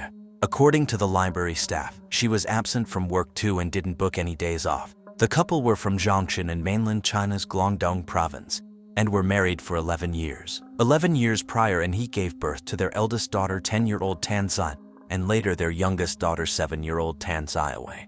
Although their living conditions and financial situation were not great, and they lived in an abandoned recycling station on Wuzhou South Road, they were described as kind, happy, cheerful, and upbeat people, with their children being well-behaved. Chenghui was known to take his daughters into town to have fun, so many may have thought that the family opted to take a vacation to spend time together, but something came up which stopped them from returning. His colleagues spent the next while repeatedly calling his mobile and house phone in hopes that something different would happen. Eventually, someone finally answered, but rather than being a member of the family, it was a strange, unfamiliar man who sounded middle-aged. The man claimed to be Cheng Yui's cousin and that the family had gone to Dongtuan in the mainland's Guangdong province for summer vacation, and that Cheng Yui had gifted him his personal phone for safekeeping. He said he didn't know when the family would return to Hong Kong, and after repeated questions, he hung up and turned the mobile phone off.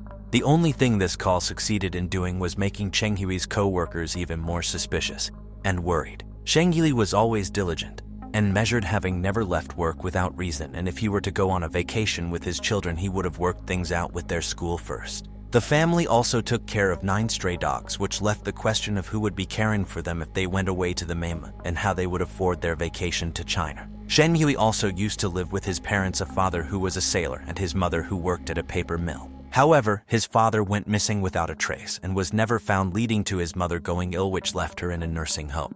It was seen as drastically out of character for Cheng Yui to abandon her when he visited her weekly. Eventually, they decided to call the police. One of Cheng Yui's colleagues led the police to Cheng Yui's home at the abandoned recycling station in Pingqi village. On the way there, a curious event had happened. They saw a short man from a distance from the fence of the Tan family and quickly disappearing from view. Initially, nothing was thought of this and they continued on. Once they reached the gate to their home, they found it locked. The police surveyed the property and questioned the neighbors. The abandoned recycling station covers an area of nearly 450 square meters. Its construction area is only 90 square meters, and nearly 350 square meters are empty flower beds. The building was also illegal. The original owner randomly built several tin houses on the foundation as a waste recycling site, and the stone house on the other side was used as a pig farm, with almost no people living there. So the police only had one neighbor to question. An elderly woman named Wang, who lived alone across the street, said that she lived in the area for a long time. She knew their schedule and that in the afternoon they usually spent attending to their garden.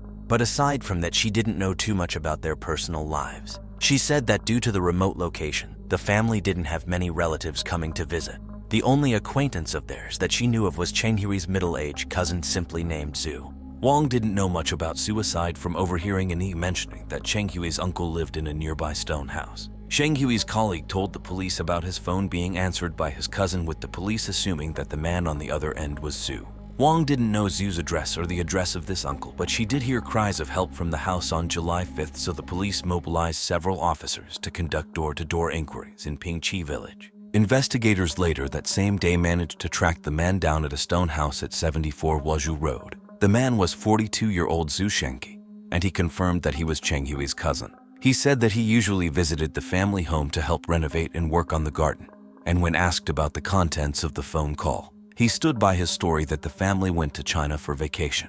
He said that on July 5th, Cheng Yui visited his mother at the nursing home before returning to the home and telling him that he planned on going to Dongguan, China for a few days. The roaming fee for bringing his Hong Kong mobile phone into the mainland would have been too expensive, so he asked him to hold on to it until he got back. And the person police and Cheng Yui's colleague witnessed fleeing was actually Zhu leaving after feeding the family dogs. Shenki's body language and expressions were observed, and he didn't seem the least bit troubled, and there were seemingly no glaring inconsistencies with his story. They asked Shenki if he had a key to the family home, but he said he didn't. Even though they found Shenki, the police continued their door-to-door inquiries. Some of the villagers told police that a few days earlier a stranger had borrowed money from a female villager in the village. They later had a heated exchange where she threatened that when Cheng Yui's mother was hospitalized, he also was in debt for her, and that she would go to their home to collect it if this stranger didn't pay. According to the other villagers, however, the stranger was not Shenki. But even so, there was now speculation that the family could have gone into hiding to escape their debts and lied to their cousin.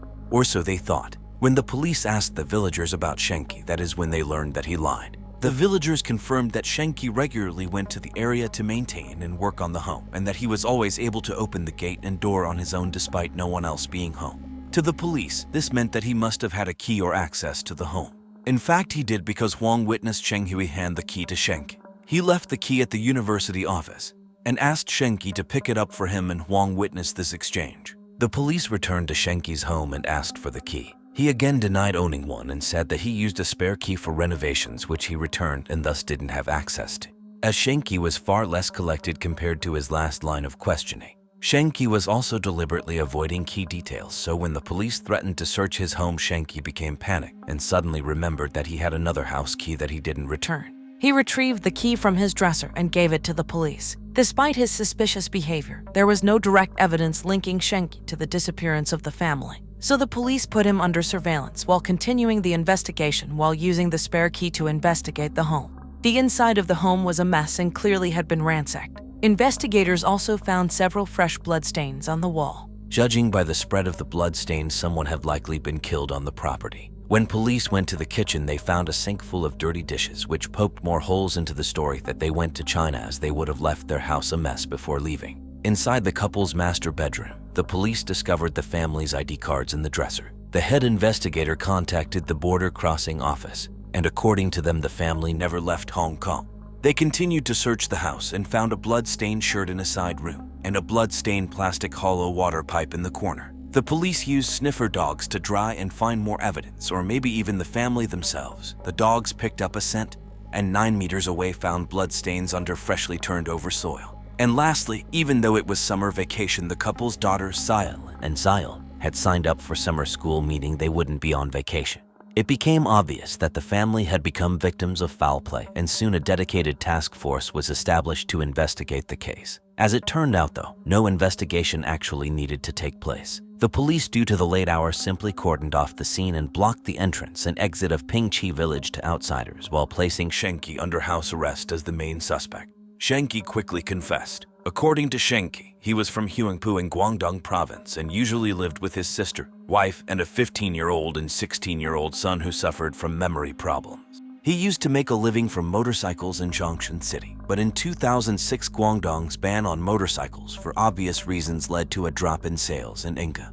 Due to his financial troubles, he contacted his cousin Tan Chenghui in Hong Kong and asked if he could help find him some work in the city. Chenghui managed to get Shenki working at a construction job that paid a daily salary of 500 Hong Kong dollars, including board and lodging. After half a month of work, Shenki wasn't satisfied with his salary, and due to company deductions, he was only getting 220 Hong Kong dollars. He quit his job without notice and returned to China in a fit of anger. In 2007, he moved back to Hong Kong due to the extensive damage that Typhoon Pabuk dealt to his home. The repairs would cost a lot of money, so he asked Chenghui to hook him up with employment in Hong Kong again. Chenghui was unable to find anywhere hiring, so he offered to pay Chenghui out of his own salary if he agreed to help work on his own home. Shenki accepted this offer. So under this arrangement, every other month Shenki would travel to Hong Kong to do work and odd jobs for the household, often tending to their garden and doing repairs to their home.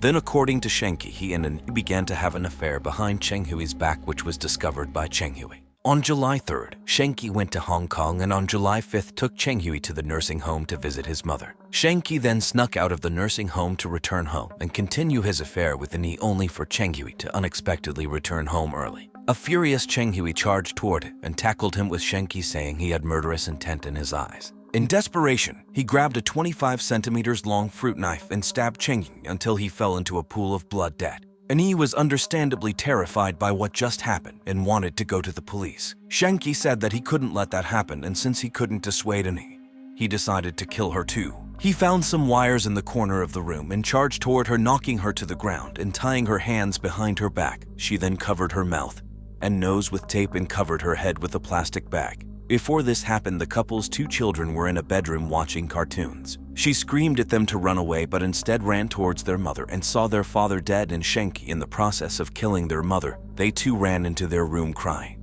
and locked the door. Since she was already tied up, Shenki abandoned An to head after them. The wails of Sayo and Zioing are what Wang heard. Picking up a pair of pliers, Shenki pried open the door, and using some more wires, he did what he did to An.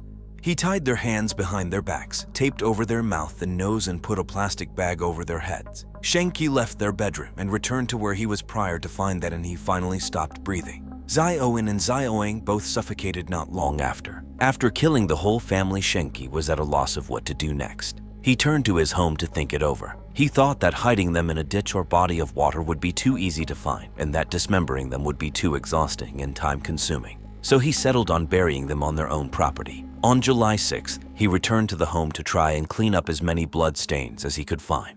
He then got to work on digging the hole. He dug a hole deep and wide enough to hold the family of 4 and quickly placed their bodies inside of it. He also disposed of the murder weapons in the pit before the hole back in. The police, while skeptical about his motive, did believe the rest of the story and brought Shenki to the home, where he pointed to the area that held the sharp knife, a water pipe, a pair of iron pliers, and the other tools used for committing the crime. The police on July 7th called the fire department to help with unearthing the remains. The firefighters arrived with excavation tools and were also wearing gas masks, as the bodies were buried near a septic tank. They began digging only to very quickly encounter a problem. They hit cement. Shanky left one detail out in his confession, and that was how he filled the pit with cement before filling it back in. The firefighters were unable to estimate the thickness of the cement, and as it had dried, the tools they brought with them would be incapable of breaking through. The police had to call in a private engineering company who arrived with their high-grade tools and began drilling through the concrete slab. The engineering team seemed to have weak stomachs, as when they drilled through and saw human hair, they suddenly lost their nerve and refused to keep digging as they didn't want to see a dead body. It took the police a total of 13 hours to finally talk them into continuing. After fully digging through, the pit was found to be 2.4 meters wide and 6 feet deep.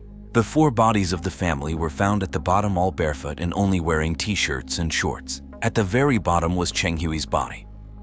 Both of his hands and feet were tied up with electric wire, and he had suffered multiple stab wounds to his abdomen, back, and neck, with his clothes stained red with blood. Pini's hands and feet were also tied up with electric wires, and a wire was wrapped around her neck. Her mouth and nose were sealed with a yellow transparent tape. Zai Owen's mouth and nose were covered with tape. Her hands and feet were bound, and her face was distorted. And lastly, Zai Owen's face was distorted. Her hands and feet were bowed, her mouth and nose were sealed, and her eyes were covered with transparent tape. Ani, Zai Owen, and Zai had no obvious signs of trauma, which led police to believe they may have been buried alive. Shanky was formally arrested, and when interrogated, he changed his confession. He said that he lied about the affair, but he did try and start one and come onto Ani. Ani was uncomfortable and told Cheng Hui about this. Cheng Hui was enraged and kicked him out of the home and banned him from stepping foot in it again. Afterwards, Shanky returned to the home anyway to apologize, and surprisingly, Cheng Hui forgave him. On July 3rd, he returned to the home to start working, and the cousins' relationship seemed to be repaired. Until July 4th, when Shanky again tried to come onto Ani when Cheng Hui was away. Shanky decided to escalate and attempted to molest and fumble with Ani, who ran away and called for help, locking herself in a room. Shanky, not wanting the neighbors alerted, fled the home in a rage. On July 5th, Shanky waited for Cheng Hui to visit his mother at the nursing home to try and force his way into the family home again, claiming that he wanted to issue a second apology. Cheng Hui was worried that this would happen though, and returned home early to see Shanky on the property and trying to get inside to speak to Ani again. The two got into an argument where in the heat of the moment he stabbed Cheng Hui of his own volition and not self-defense. The rest of the confession matched the details of his initial one, but with the added detail of filling the makeshift grave with cement. However, after the bodies were taken away for autopsy, it was found that Shanky was still on. Cheng Hui's murder was far more brutal than Shanky had described. Cheng Hui had suffered from 9 stab wounds on his head and neck, nearly 80 on his body, and 10 stab wounds on his hands and feet. Rather than being suffocated with a plastic bag, and he had been strangled, with the same being true for Zai Owen. As well, only Zai Owen's cause of death was as Shanky described. Forensic investigations of the home revealed the cutlery and dishes did not have the family's DNA on them, but they did have Sheng, and that Cheng Hui was not killed in the kitchen. He was likely killed elsewhere, and Ani didn't know until Shanky attacked her next. The weapon Shanky used was not a kitchen knife from the family, and instead one of his own, and the cement he used to bury the corpses he purchased before the murder, which spoke to premeditation. Through investigations, the police also found that Ani's bank cards had been used at ATMs after the time of death, but no money could be withdrawn due to repeated failed PIN number guesses. And lastly, their cash and bank cards were missing, which meant that the motive was robbery and the crime was premeditated.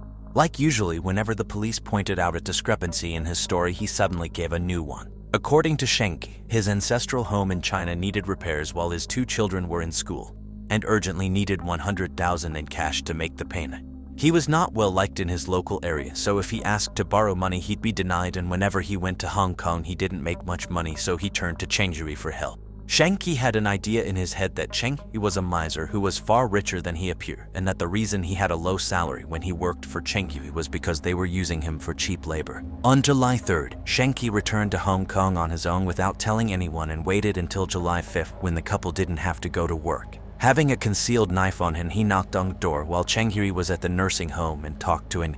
Once Cheng Hui returned and saw Shanky was there, he asked Ani to cook something while the two talked.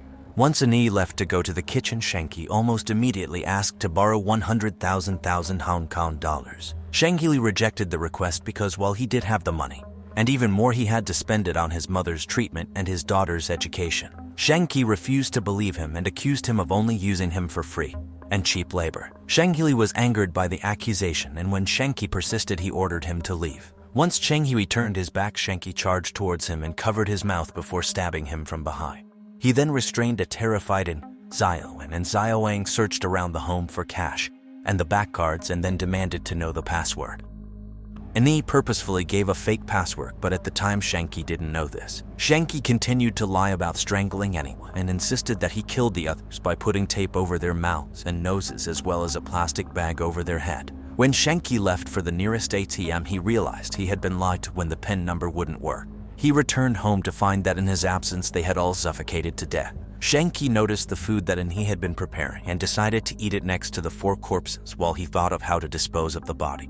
After stealing 6,000 Hong Kong dollars from Chen Hui's person, he buried the corpses and tools involved in a small pit before going to sleep at his temporary home. The next morning he woke up and realized that the bodies may be discovered due to the smell escaping from the soil, so he left to buy cement at the store and returned to the home to dig up the pit he had made and poured in the cement before refilling the hole. He would then stay at the home for a little while to answer any calls to Chen Hui's cell phone or house phone and tell his story about how he was tasked with looking after things while they went on vacation. Shenki said he wasn't expecting the charade to be uncovered so quickly. Even now, Shenki was still lying about many details, such as how he purchased the cement before the murder and the cause of Ani and Xiaolang's death. But the police at this point had stopped caring about getting a truthful confession, as they felt like they had more than enough evidence to proceed. The trial was held at the Hong Kong High Court on October 28, 2010, and he pled not guilty and instead said that his initial story about having an affair with Ani was actually correct, with Chen Hui being killed in self-defense and in him and Xiaolang being killed accidentally. According to him, he only confessed to extorting the family and killing them for financial motives because he was beaten and tortured by the police, with them strangling him and suffocating him with plastic bags until he gave the confession that they wanted. On November 23, the jury returned their verdict and unanimously found him guilty of the murder of Chen Hui and Xiao. On the charge of murdering Xiao, however, he was acquitted and instead found guilty of manslaughter, with the jury split 5-2. This ultimately made no difference though, as for 3 counts of murder and 1 count of manslaughter, Zhu Shenki received a life sentence. The presiding judge said that Shenki was utterly devoid of a conscience, worse than a beast, and completely unrepentant, and accused Shenki of fabricating the self-defense story and the affair with Ani not to get a lower sentence, but just to smear their good name post-mortem. Interestingly, Shenki's family living in Hong Kong actually came to his defense, accusing Shenki of being a hypocrite and the true villain who was draining Shenki of his money, pocketing money for his work and from Shenki's salary, and simply using Shenki for cheap labor. The neighbors and residents of Pini village were outraged by these claims, and Shenki's family moved back to China to avoid the backlash. The crime was one of the most shocking in Hong Kong's history, and an outpouring of support came to the family, with many visiting the home to give condolences, and netizens raising more than enough money to hold a funeral for the family. The family's 9 stray dogs were also adopted and taken in by another family, who every July 5th would take them for a walk in Pini village near the home of their former owner. At first, the police did not pay any attention to it, but just one case revealed the secret of the girl, who was dubbed the Black Widow by the press. Kai Kijima was born on November 27, 1974 in Nakashibetsu, Japan. She was the eldest among 4 siblings. Although the names of her relatives have not been made public, it is known that her father was a notary public and her mother a piano teacher. Kai's parents came from wealthy families and tried to raise their children in a favorable environment, providing them with everything they needed as they grew up. However, as the firstborn, Kai received special attention. Inspired by her mother's musical passion, she began to develop her talent for playing the piano for endless hours. Kai honed her technique, and in a very short time, her abilities became apparent. She even performed recitals on various stages and participated in prestigious competitions. But that wasn't Kai's only interest. At the age of 9, she already knew how to cook, and this quality, according to her mother, boded well for her future as a wife. However, in order to raise a decent generation, her father imposed strict discipline at home including limiting access to television. In addition, he gave them virtually no money for personal expenses. Kai easily coped with the first harsh parental rules, was active and an excellent student. However, the problem of limited access to money was much harder for her to cope with. The girl was prone to luxury and wastefulness. Her father's strictness seemed unbearable to her, and soon she gave in to her instincts. In high school, she learned that her father kept $21,000 in cash at home and embezzled this money, which she then spent on clothes and handbags exclusive brands. As soon as her father found out, he punished Kai by reducing her allowance. But contrary to her father's wishes, the girl did not regret it, but on the contrary, she craved even more money. This is how she got into the intriguing world of dating. Gaining courage, Kai began to offer her company to older men in exchange for generous monetary rewards. In this context, she entered into a relationship with a man in his 40th, whose identity is unknown. Under his influence, Kai stole the bank book of one of her classmates. The two of them then withdrew about $80,000 from it.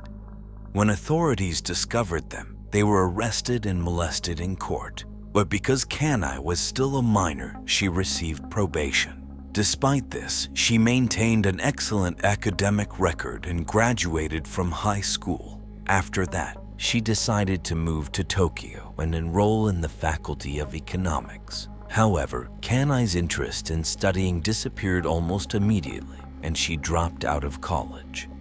Nevertheless, the girl realized that the city fascinated her and did not want to leave. To make ends meet, she took several temporary and unstable jobs. One of them was working as a waitress at a fast food restaurant. The long hours, the harsh environment, and the low pay kept her busy. She constantly worried about how to pay the rent for the apartment, which she hated because it was very modest. It was only a matter of time before Kai acquired a new nefarious habit. She would walk into a store and pretend to be a regular customer and steal cosmetics, books, and even money. Although she was caught several times, she managed to avoid arrest. These occasional thefts were not enough for the standard of living she aspired to. It was then that Kai quit her job and decided to go to an escort club. These establishments offered services ranging from conversation and social gatherings to more intimate companionship. Clients were able to choose a woman based on the information provided. But with a height of 5 feet and a weight of 105 kilograms, Kai did not fit into the accepted standards of beauty. She did not attract much attention at first. But that all changed when she met a pimp named Takeyachi, who became her mentor. He taught her how to satisfy a man, inspired her to create an entire marketing strategy, and told her that she needed middle-aged or older men with low self-esteem and no inclination to desire the women they really wanted. After realizing the value of her own skills and virtues, Kai learned how to make emotional connections with her partners. She discovered that kindness and consideration fostered not only attention but also appreciation. Kai became an expert in the art of seduction, skilled at reading people and understanding what they want. She discovered a new unprecedented power within herself. At that time, Kai took the pseudonym Sakura and under it made up the story that her father was a professor at the prestigious Tokyo University, the most elite educational institution in the country. On other occasions, she posed as either a nurse, a therapist, or a famous chef. All of these fictionalized stories created a captivating image. In this new role, one of the clients was Sadao Fukuyama. They met in February 2001 in a bar, and their communication was so intense that within 2 weeks they became lovers. But not only that, the man, previously characterized by his frugality and careful spending, made the mistake of trusting her. Kai shamelessly took advantage of this. To begin with, she made up a story about the death of her parents in an airplane crash and told him that she could not pay the tuition at the music school in Boston, where she supposedly studied. Sadao promised to take care of all the expenses, and she in turn traveled from the US once a month to meet with him. The man looked forward to these visits, elegantly dressed and in love with the woman he thought was his fiancée. Kania took the opportunity to empty most of his savings. A few years later, realizing that she had already exhausted all of Sadao's financial resources, Kania put an end to their relationship. Cunning and manipulative, she left no trace that would allow her to be discovered when the man suspected he was the victim of a hoax and tried to report her. The evidence was insufficient to prosecute the case. A few months afterward, in August 2007, Sadao was late for work. Concerned, one of his co-workers went to his home and, upon entering, found him dead in the shower. When the news became public, Kania transferred $50,000 of her ex-fiancé's funds into her bank account. Since the police were never able to determine the cause of death, the case was filed as a domestic accident. In 2008, Kania became interested in the development of the internet in Japan, and after analyzing the obvious advantages of the virtual world, she decided to change her strategy. She created a profile on the main local social networks dedicated to finding a partner under the pseudonym Sakura. In her description, she made it clear that she was looking for a serious relationship to start a family. Kania was well aware of the characteristics and needs of her potential victims. She knew that they were mostly men with high work and social pressures, high incomes, and emptiness in their souls. Moreover, her strategy was to adapt to the situation and change arbitrarily depending on the preferences of her interlocutors. In this sense, Kania sometimes presented herself as a young woman looking for true love, a talented pianist, or a pet store owner with a passion for cooking. It didn't take her long to become a real virtual celebrity. Especially her profile was liked by mature and elderly men who wanted to give a worthy meaning to their old age. One of those who fell in love with Kani was Takao Terada, a 53-year-old systems engineer who lived in a suburb of Tokyo. Since his daily life was limited to commuting home from work and the only people he socialized with were his mother and sister, in February 2008, Takao decided to try to meet someone online. 2 months later, Kania sent him an invitation to chat and expressed hope for a future marriage, but first she asked for financial help to cover some expenses. At the same time, Kania posed as a nurse and caregiver for the elderly, answering ads posted on the internet. Kenzo Ando, 80, lived in Noda City, Chiba Prefecture. Although his income was low, he came from a respected family, and his father was a famous artist from whom he inherited valuable works. In addition, Kenzo suffered from some health problems. On their first communication, Kania sent him a carefully retouched photograph that barely showed a part of her body. Kenzo was impressed and hired her as his caregiver and cook. Kania not only cooked a special meal for him, but was willing to do anything to please him. In this way, she won his loyalty and appreciation. After a month, Kania approached Kentz for a loan, saying that the money was needed to pay for her university fees. Without a moment's hesitation, he handed over all his savings to her. At the same time, she was defrauding other men. In all cases, their names have not been made public, but it is known that their ages range from 40 to 50 years old. At the time when Takao was dreaming of a life together, Kani already had her own plan, and it was quite different. After buying electric stoves online, she arranged to meet him at his house and took sleeping pills with him before the date. After cooking dinner for both of them, she dissolved a few pills in the food. A few minutes later, Takao passed out. Kania dragged him into his room, closed all the doors and windows, set up the stoves, put charcoal on them, and turned them on. Before leaving, she transferred $121,000 from Takao's account to her own bank account. She also took her house keys and computer. 5 days later, on February 4, 2009, Takao's supervisor came to his home to see if everything was okay. Receiving no response, he contacted the local authorities and Takau's lifeless body was found. After analyzing the call history, investigators discovered that Yoshiyuki only had his mother, sister, and Kania under the alias Sakura on his contact list. When officers contacted Kani, she reported that Yoshiyuki was emotionally unstable and had likely passed away after experiencing heartache over her rejection of his proposal. Since there were no signs of violence, this version seemed logical to the police, and as a result, the investigation was not continued. After coming out of the coma, Kenzu returned home.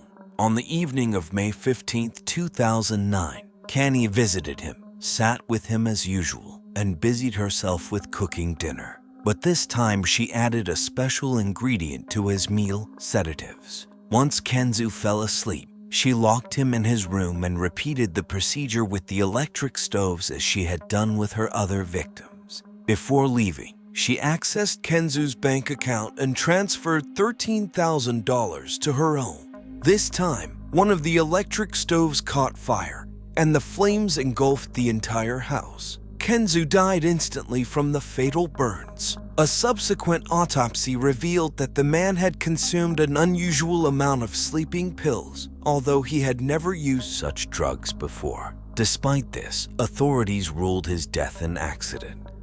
In the meantime, Kani continued to blog, seeking out new victims online.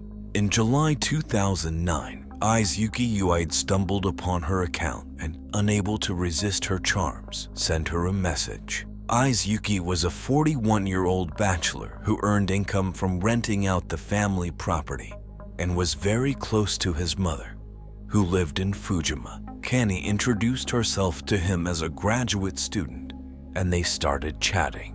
2 days after meeting, they met and their relationship grew rapidly. They announced their engagement and began making plans for a wedding.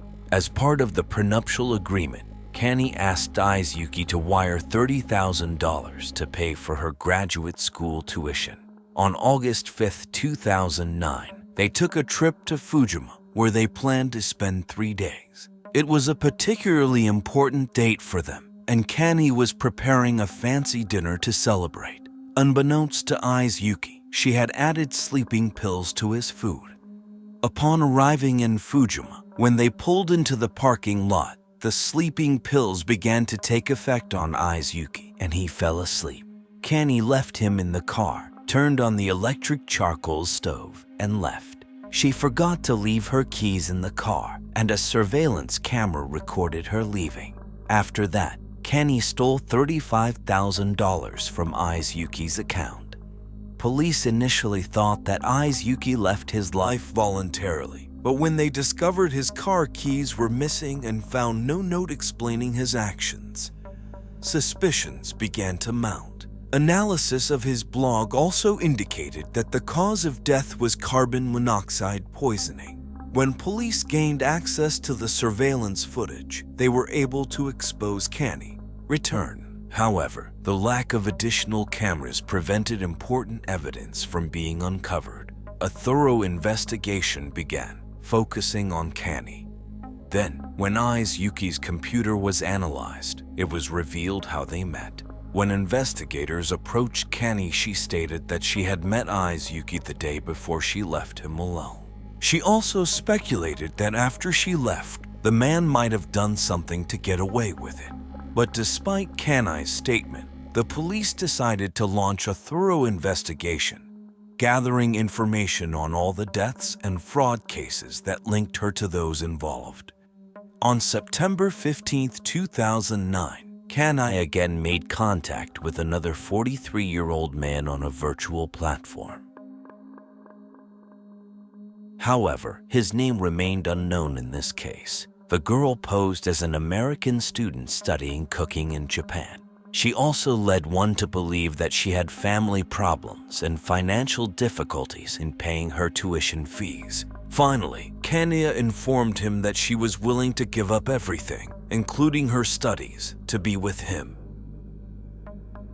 Next day, her lover sent her $17,000. A few days later, Kania moved into his house. In doing so, she purchased 2 electric stoves. She then cut all the fire alarm wires in the house. Kania's plan was thwarted when on September 23, 2009, the fiancé's sister arrived at the residence with the idea of staying for a few days. The girl immediately became suspicious of her new sister-in-law and tried to convince her brother not to continue the relationship.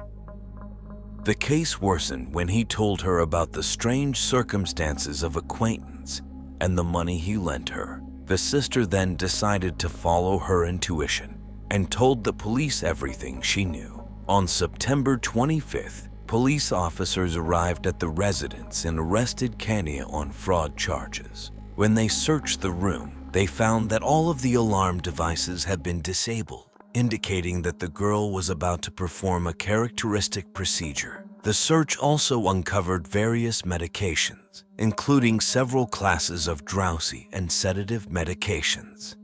In addition, investigators found all online purchases of stoves on her computer. This evidence provided a direct link to previous cases, thus making her the prime suspect in Yoshiyuki's death.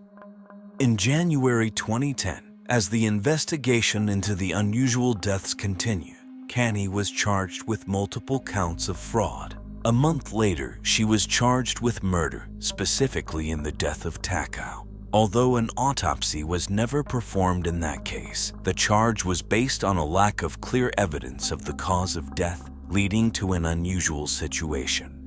During the trial, she pleaded not guilty, claiming that their deaths were accidental or a personal decision by the men. This was consistent with the strategy of her defense, which sought an acquittal, citing a lack of hard evidence. In the absence of such direct evidence, as well as witnessing confessions, the prosecution emphasized the importance of circumstantial evidence, such as her presence with the victims before their deaths and the similarity of the causes of death. All tests on the body showed that the men had consumed a drug that was also found in Kania's possession.